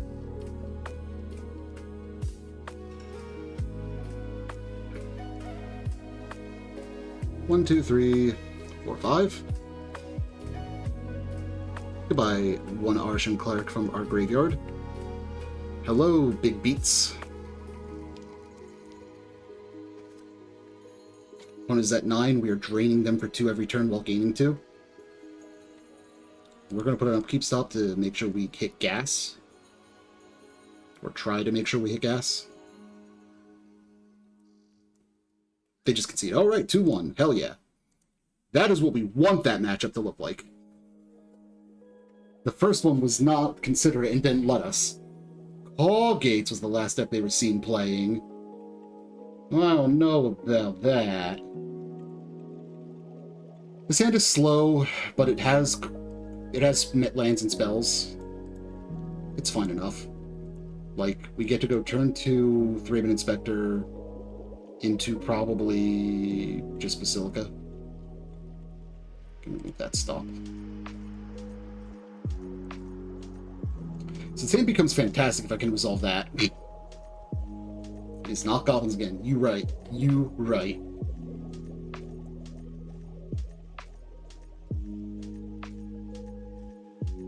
This is match 4 for the record. We're currently 2-1, just to remind everybody.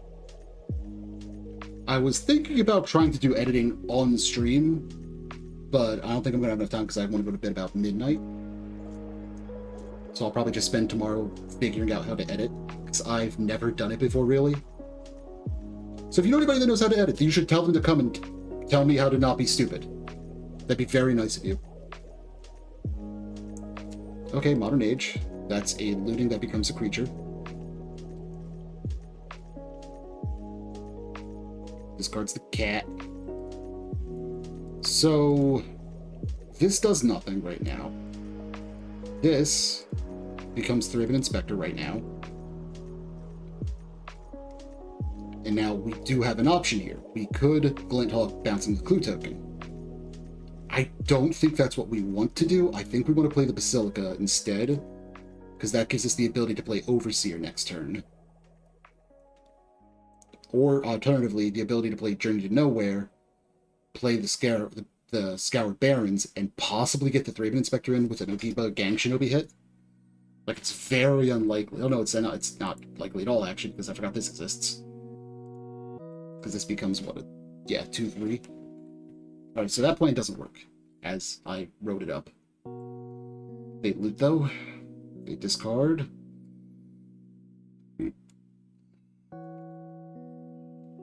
They discard. Either they have nothing good or they have nothing bad in their hand. Because they clearly don't know what to get rid of right now. I really need to get one of those rolly mats for my floor. And a better computer chair in general. And an air conditioner. God damn, it's starting to get warm.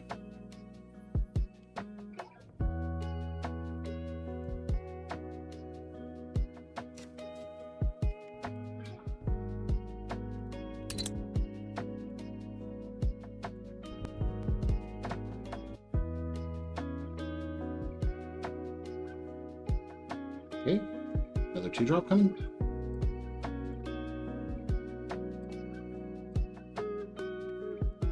So that's a great card. I don't know if we're ready for it though, but that's a great card. I think right now though, what we do is we play the Plains, right? Actually. Brain no know what do.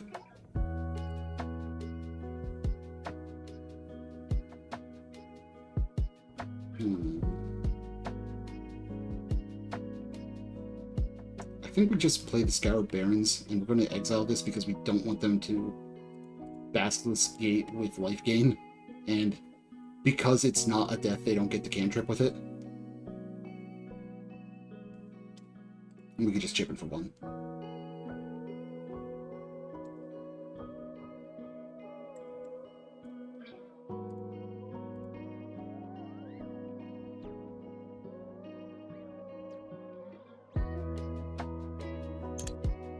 Wrong button there.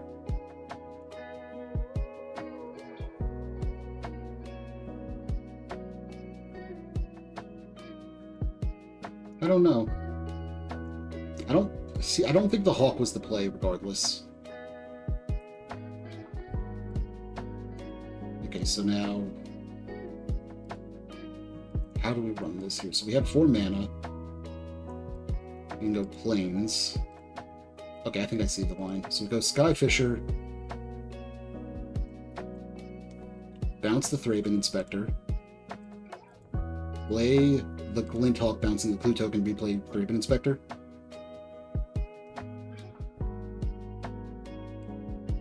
Because it does just cantrip itself this way. Or it does replace the token this way, I should say. And then next turn, we can double attack with our flyers to try and get this Gang Shinobi hit in. That's terrifying. It's plus X, right? Yeah, it's XX.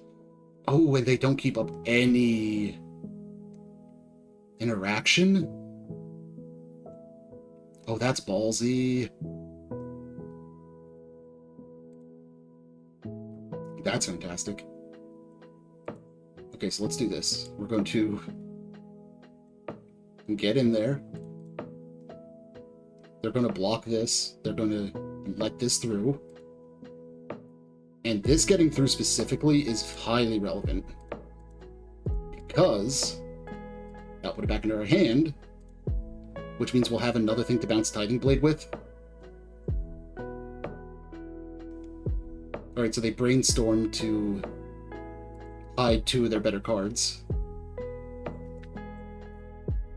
But we'll then, like I said, be in a position where we get to play Tithing Blade, Lintalk Tithing Blade, or Tithing Blade Core Skyfisher and replay Tithing Blade on the next turn.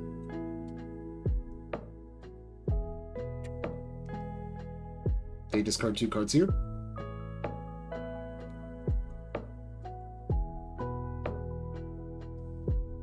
That's unfortunate. I think one of the cards they kept is Squadron Hawk then. Oh, that's a second Guardian of the Guild Pack. That is terrifying, actually. But the fact that they're not Basiliskating us is good.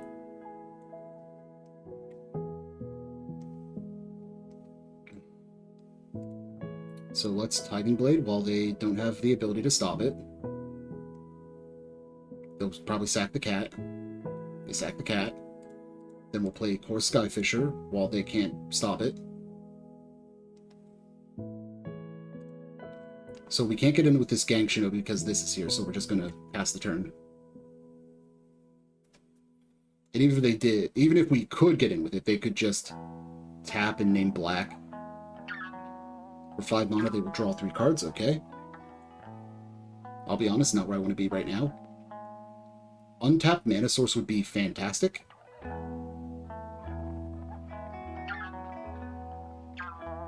Nope, okay. That's also good. Yeah, that's actually arguably better. So we're going to play Dawnblinger Cleric. We're going to get rid of an enchantment. That's an enchantment creature. Which then lets us get rid of one of their Guardians of the Guild Pack.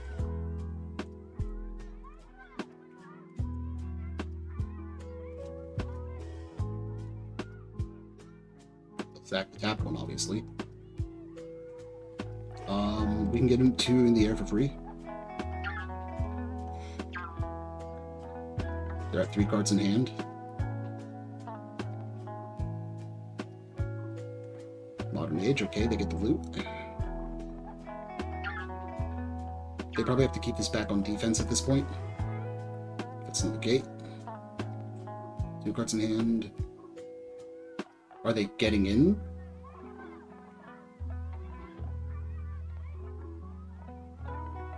I don't know what opponent's thinking here.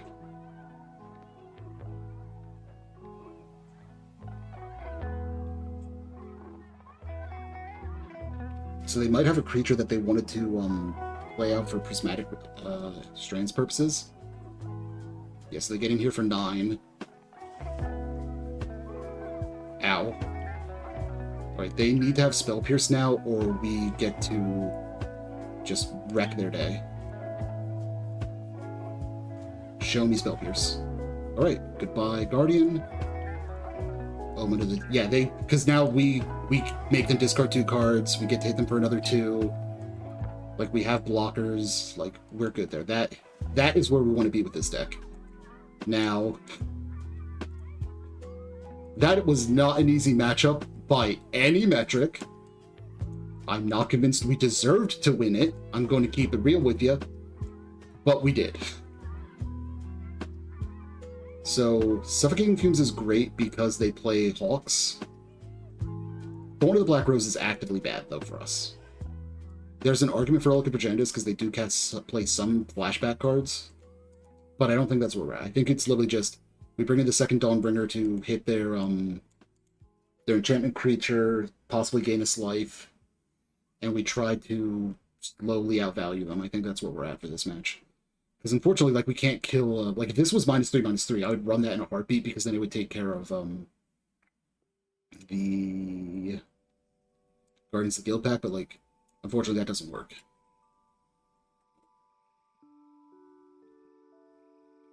Yeah, it also doesn't kill the other creature we were just talking about. This hand is unkeepable since we only have the one land. I mean, this effectively has 3 Tithing Blades, so we'll keep it. We'll throw back 1 Swamp. And we have the option to see if we're playing on turn 2 or 3 with Basilica here. We just threw you away. Why are you back?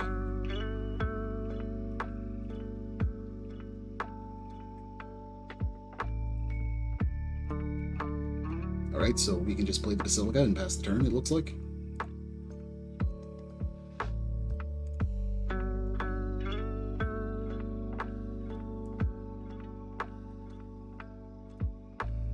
I was about to say, does the opponent have a fucking flash creature I'm not aware of?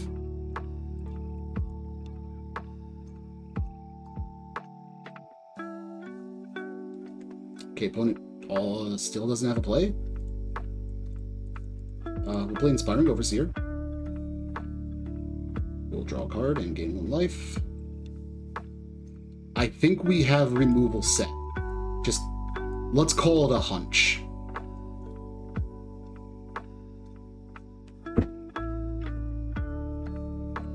Y'all could play a creature at any time, you know. There you go. You played a creature. My Tithing Blade doesn't feel quite as useless. Oh, that's even better, actually, because it's cat.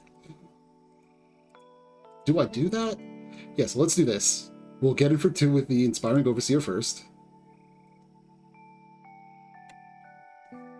Yeah. You're not wrong. We'll play the Plains. We'll play the poor Skyfisher first. I should have played that first, actually, to play around Spell Pierce. But I'm an idiot. Show me Spell Pierce. Punish me for my hubris. There it is, yeah. Yep, I misplayed that. That's fine enough, anyway.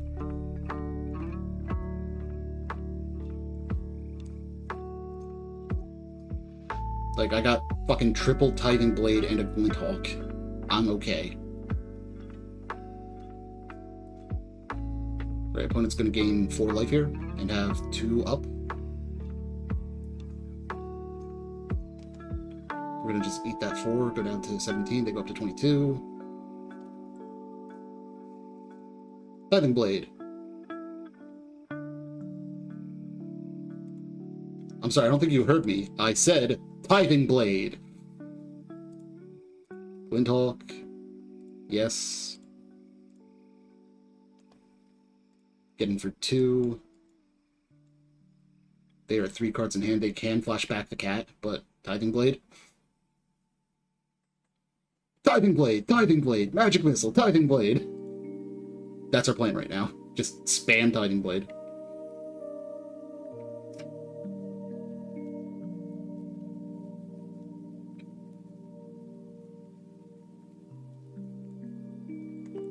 Ooh, they didn't bother to bring back the Sacred Cat because they knew we would just Tithing Blade it. That is actually promising for us. Overseer, show me Counterspell.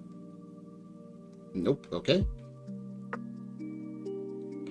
Omen of the Dead unfortunately doesn't get us anything right now, but if they attack us with a big dummy, we can just get it back. And I'm going to keep this Dawnbringer Cleric for when they play their Saga.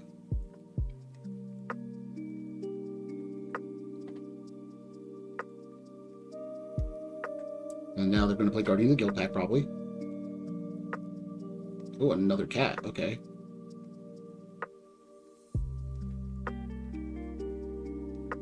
Oh, that's a line I didn't think about. I could have exiled the cat from the graveyard.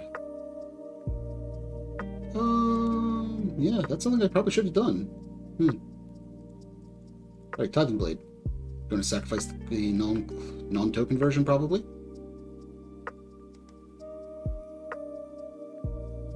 Yep.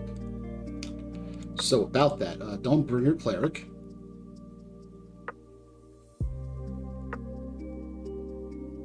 Oh, please counter this. They countered it. Omen of the Dead. Get it right back.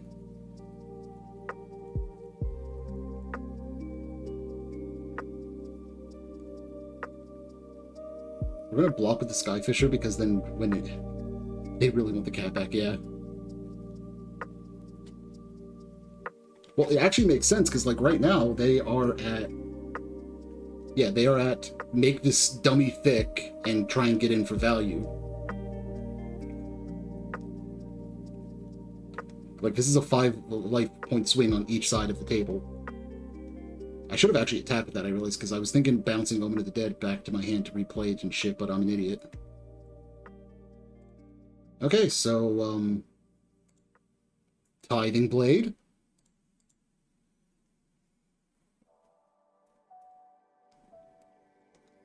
Tithing Blade.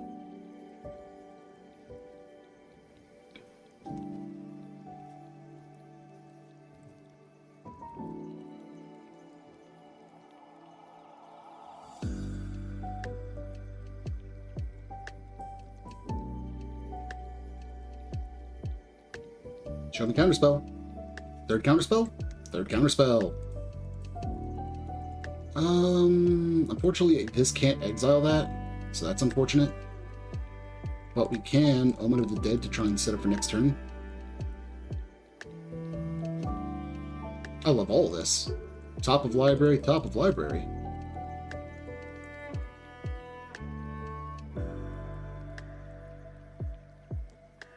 Please play like 3 cats and a couple of hawks. Ooh. Ow.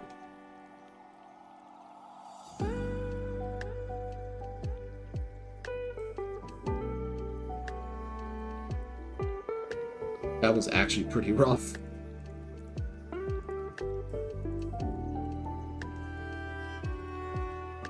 Alright, I'm getting there for 6. One goes back down to 10. We're keeping this Dawnbringer Cleric specifically for their saga. Like, I don't want to play it before then if I can. Get away with it. Okay.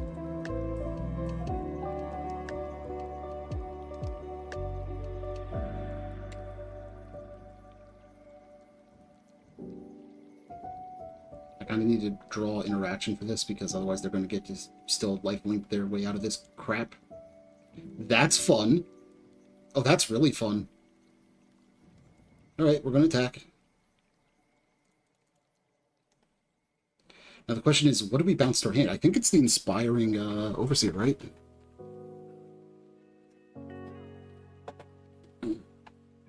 Yeah, it's got to be the Inspiring Overseer.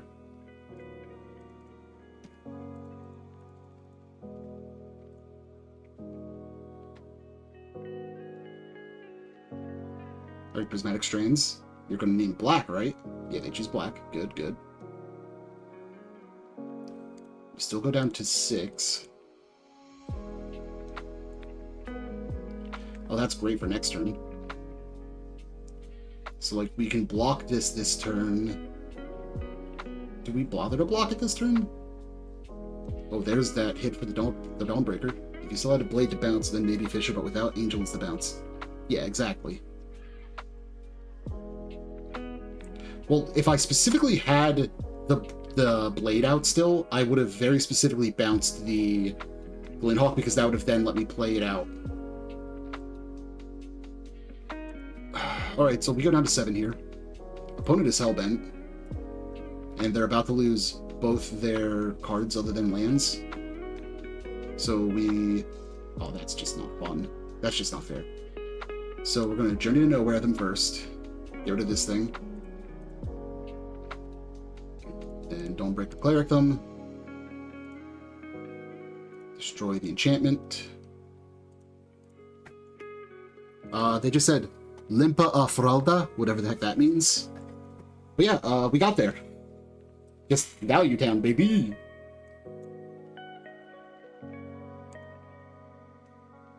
Alright, so we're 3-1. Let's see if we can get that 4-1.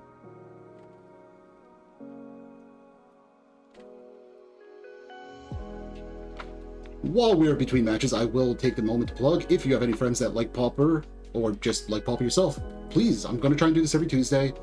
Having people show up is very encouraging to me. Hit me up on Discord if you have a deck you want me to play.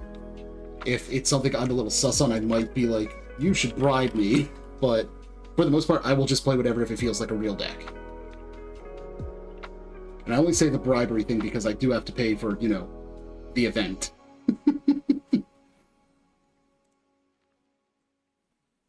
Otherwise, I'm very much down for whatever. Like, somebody was trying to tell me to play Slimes, and I'm like, I don't want to throw away $10, though.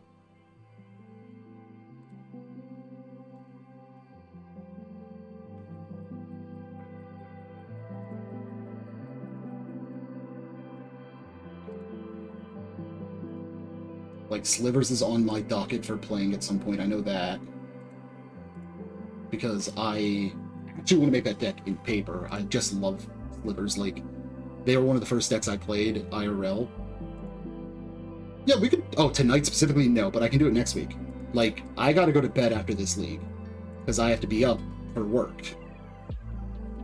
Is this hand keepable? I think it is. Like, it doesn't do anything until turn 3, but, like... Yeah, I also have to see what cards I do and do not own for that. I might actually need to buy some.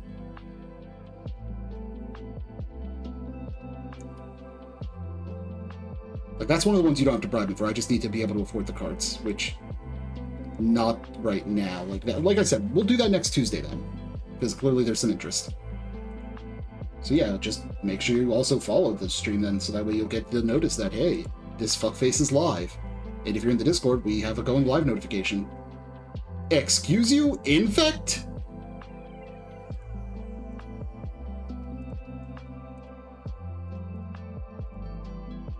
Absolutely the fuck not. Just no. Bam.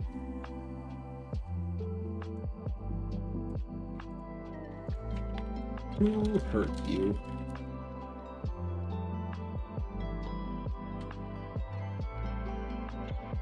I know, Ozzy. You were the guy that was showing me the deck that you like that has the... Hold on, I'll remember the name, I'll remember the word. The initiative deck list, right? Limbus, save me. Yeah, dragons, initiative dragons, yeah. I'm going to repeat what I just said. Limbus, I need you to save me.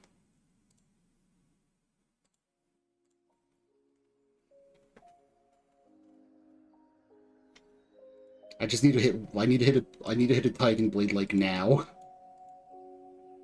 That is my life. My lot.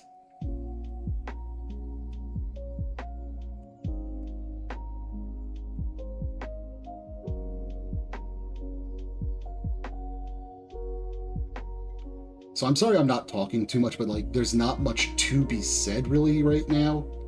Like, it's Infect. It boils down to, do I have appropriate removal? That's a new card. So I can't actually kill this right now. So I just take 5. Okay, so we have a removal spell. I guess we just see if this resolves. Oh, yeah, no, that didn't matter because Rainpool, we can't really get the timing right. Do you have the ability to give this Hexproof? You do, okay.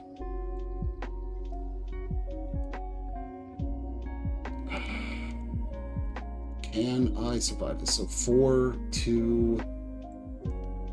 I think we go down to... Depending on what they have in their hand, we go down to 9 Infect. Yeah, that specifically needed to be Titan Blade right there.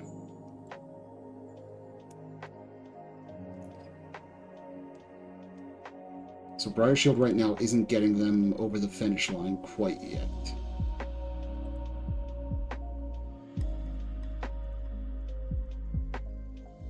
They're going to get to draw 2 cards off of this, though, I think, if I'm reading that right. Yike.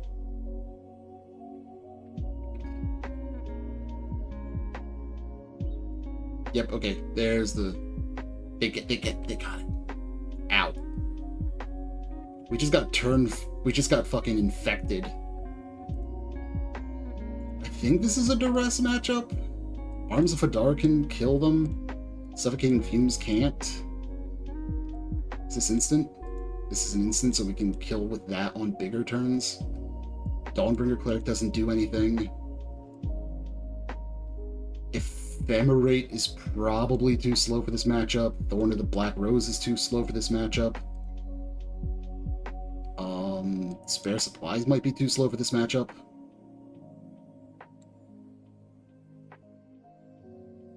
Like, Okiba Gang Shinobi, I only really want to keep... Oh, you know what?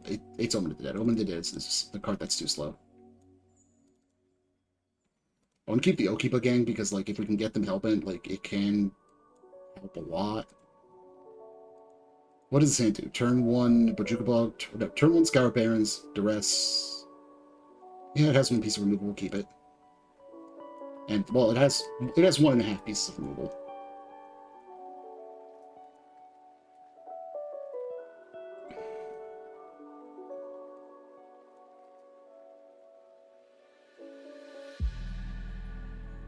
Okay, they hit the Glistener Elf. So we do get to cast this down since they don't have anything up.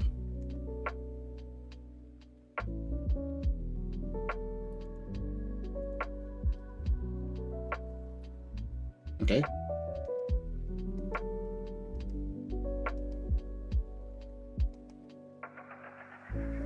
Titan Blade is actively fantastic. We should have Titan Blade first, but, you know. Hitting an untapped land would be probably our best hit, just so we could Titan Blade again. Otherwise, we might just have to take a turn off. Okay, so we're going to Skyfisher here, bounce the Titan Blade, and we're going to take a card out of their hand that matters. Question will be, what card matters?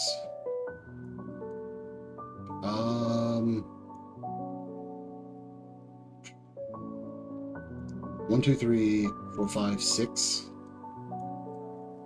I think the card that matters most in the long term will end up being Rancor. Because of the trample. So we're just going to take Rancor now. Because nothing else gives trample. Right, no, fuck! I forgot to play the Basilica! Shit. It's fine, like, we have the Titan Blade. Like, we're going to block here. They'll kill the core Skyfisher. We still get to Titan Blade them. That's great. We know. We have full knowledge now. None of these give trample.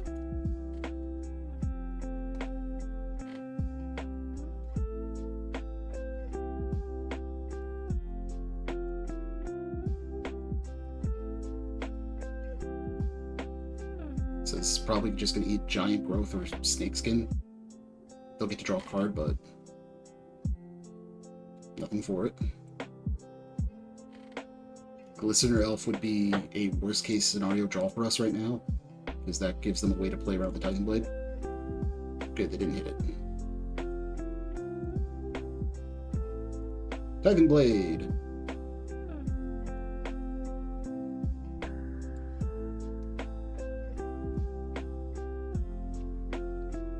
There we go.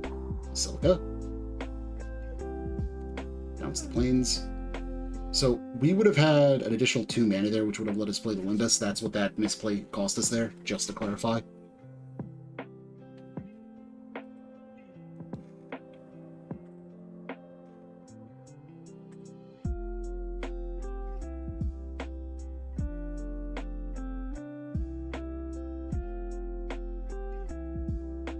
Okay, that is a new threat.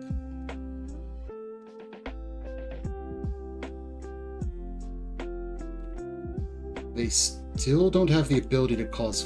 Oh wait, we don't care. We have Skyfisher here. So we've just Titan Blade again. Titan Blade again!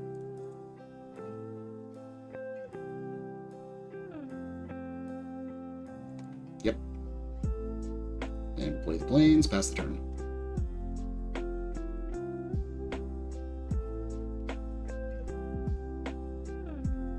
Okay, that itself does not have that does not have infect, so that's whatever. That's good. That is really good.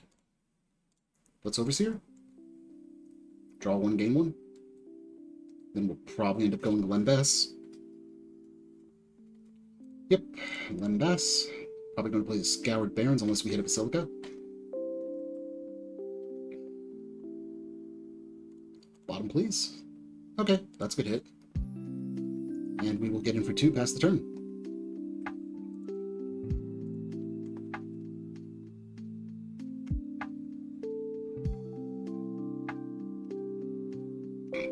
So the Snakeskin Veil, I think, is what made this deck viable again. Because I know that, like, for a while this was a popular, like, off-meta deck that nobody really ran.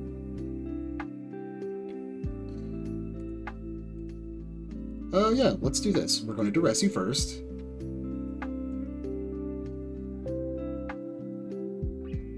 We will take your Vines of Fastwood. Giggity.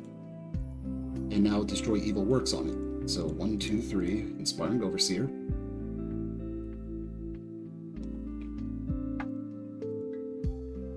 Draw a card. We're not going to use that because we specifically want to be able to keep up Destroy Evil.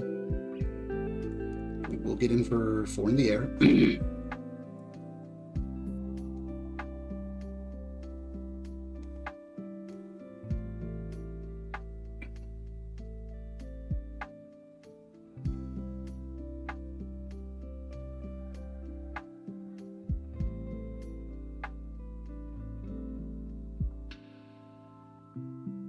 So, we are going to play around them drawing a Hexproof Enabler by destroying evil now.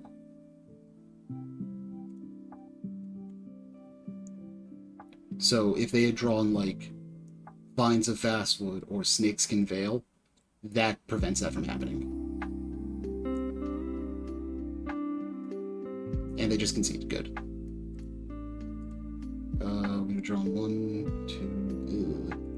Yeah, we would have had the Arms of Hadar to go before then. So I like how that ran that time. We're just going to hit the submit button again, I think. On the draw, though, it's much harder against Infect. Okay, we have a much more aggressive hand this time, though. Or, like, we have no tap lands, which should make a significant difference. Like, turn 1 Glistener Elf would be unfortunate, but, like, it is what it is.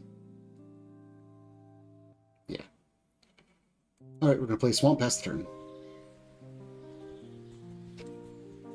We can eat upwards of, like, 7 Infect this turn coming up.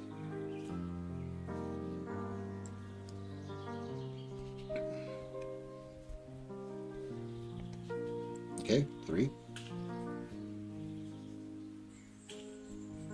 Tapping out would be the best thing for us, personally, but, like, we obviously can't force that.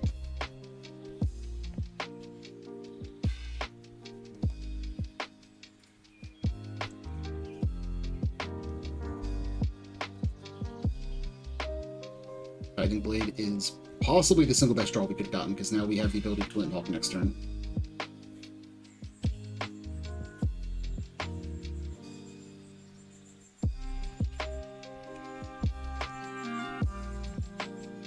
Untitled Blade is the GOAT.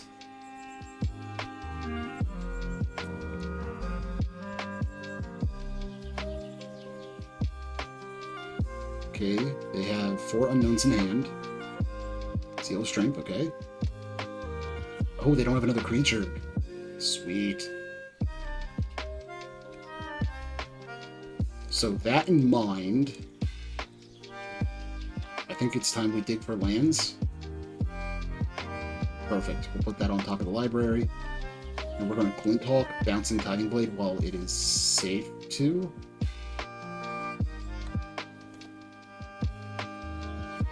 And that gives us the ability to deploy any 2/2 drops.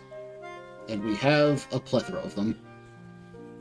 I don't want to say this game is in the bag, but it was in the bag. The opponent figured it was. So, what did we learn other than red is a bastard? Let's look at what we played against. We played against Dimir Fairies, 2 burn decks, Callgate, and Infect. Infect, I'm just going to be blunt, probably has a terrible matchup against us more often than not, because Untitled Blade ignores what they're trying to do with the Hexproof. So, that obviously felt good when we were able to get up off the ground.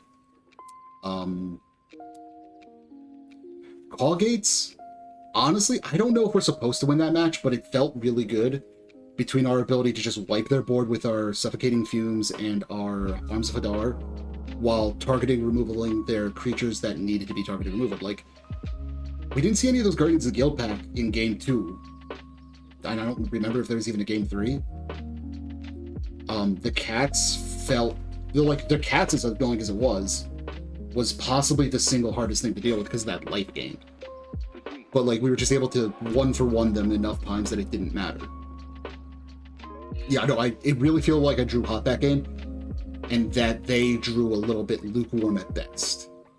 Burn, as we saw, it feels like it should be a good matchup for us, but, like, if they draw the nuts, like, nothing in the game, nothing in the format can really answer them if they hit the nuts. That's part of why it's such a popular deck. It's like, okay, I drew the exact right hand, I'm just going to win now. And there's no counterplay unless you are on counter magic and happen to have blue up. Or you're able to keep up 3 mana, like when I was able to hit them with the Suffocating Fumes. But, like, the first time, you saw, it's very aggressive, it's very hard to answer, you have to keep up mana, you have to keep up interaction.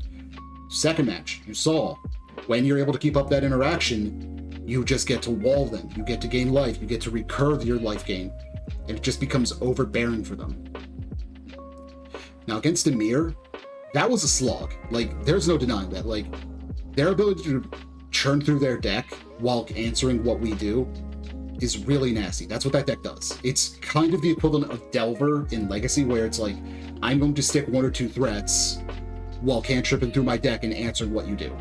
It's the same idea, with the difference being that they have additional card draw in the form of, like, Glorian Revealed, in the form of Inch of Deep Hours.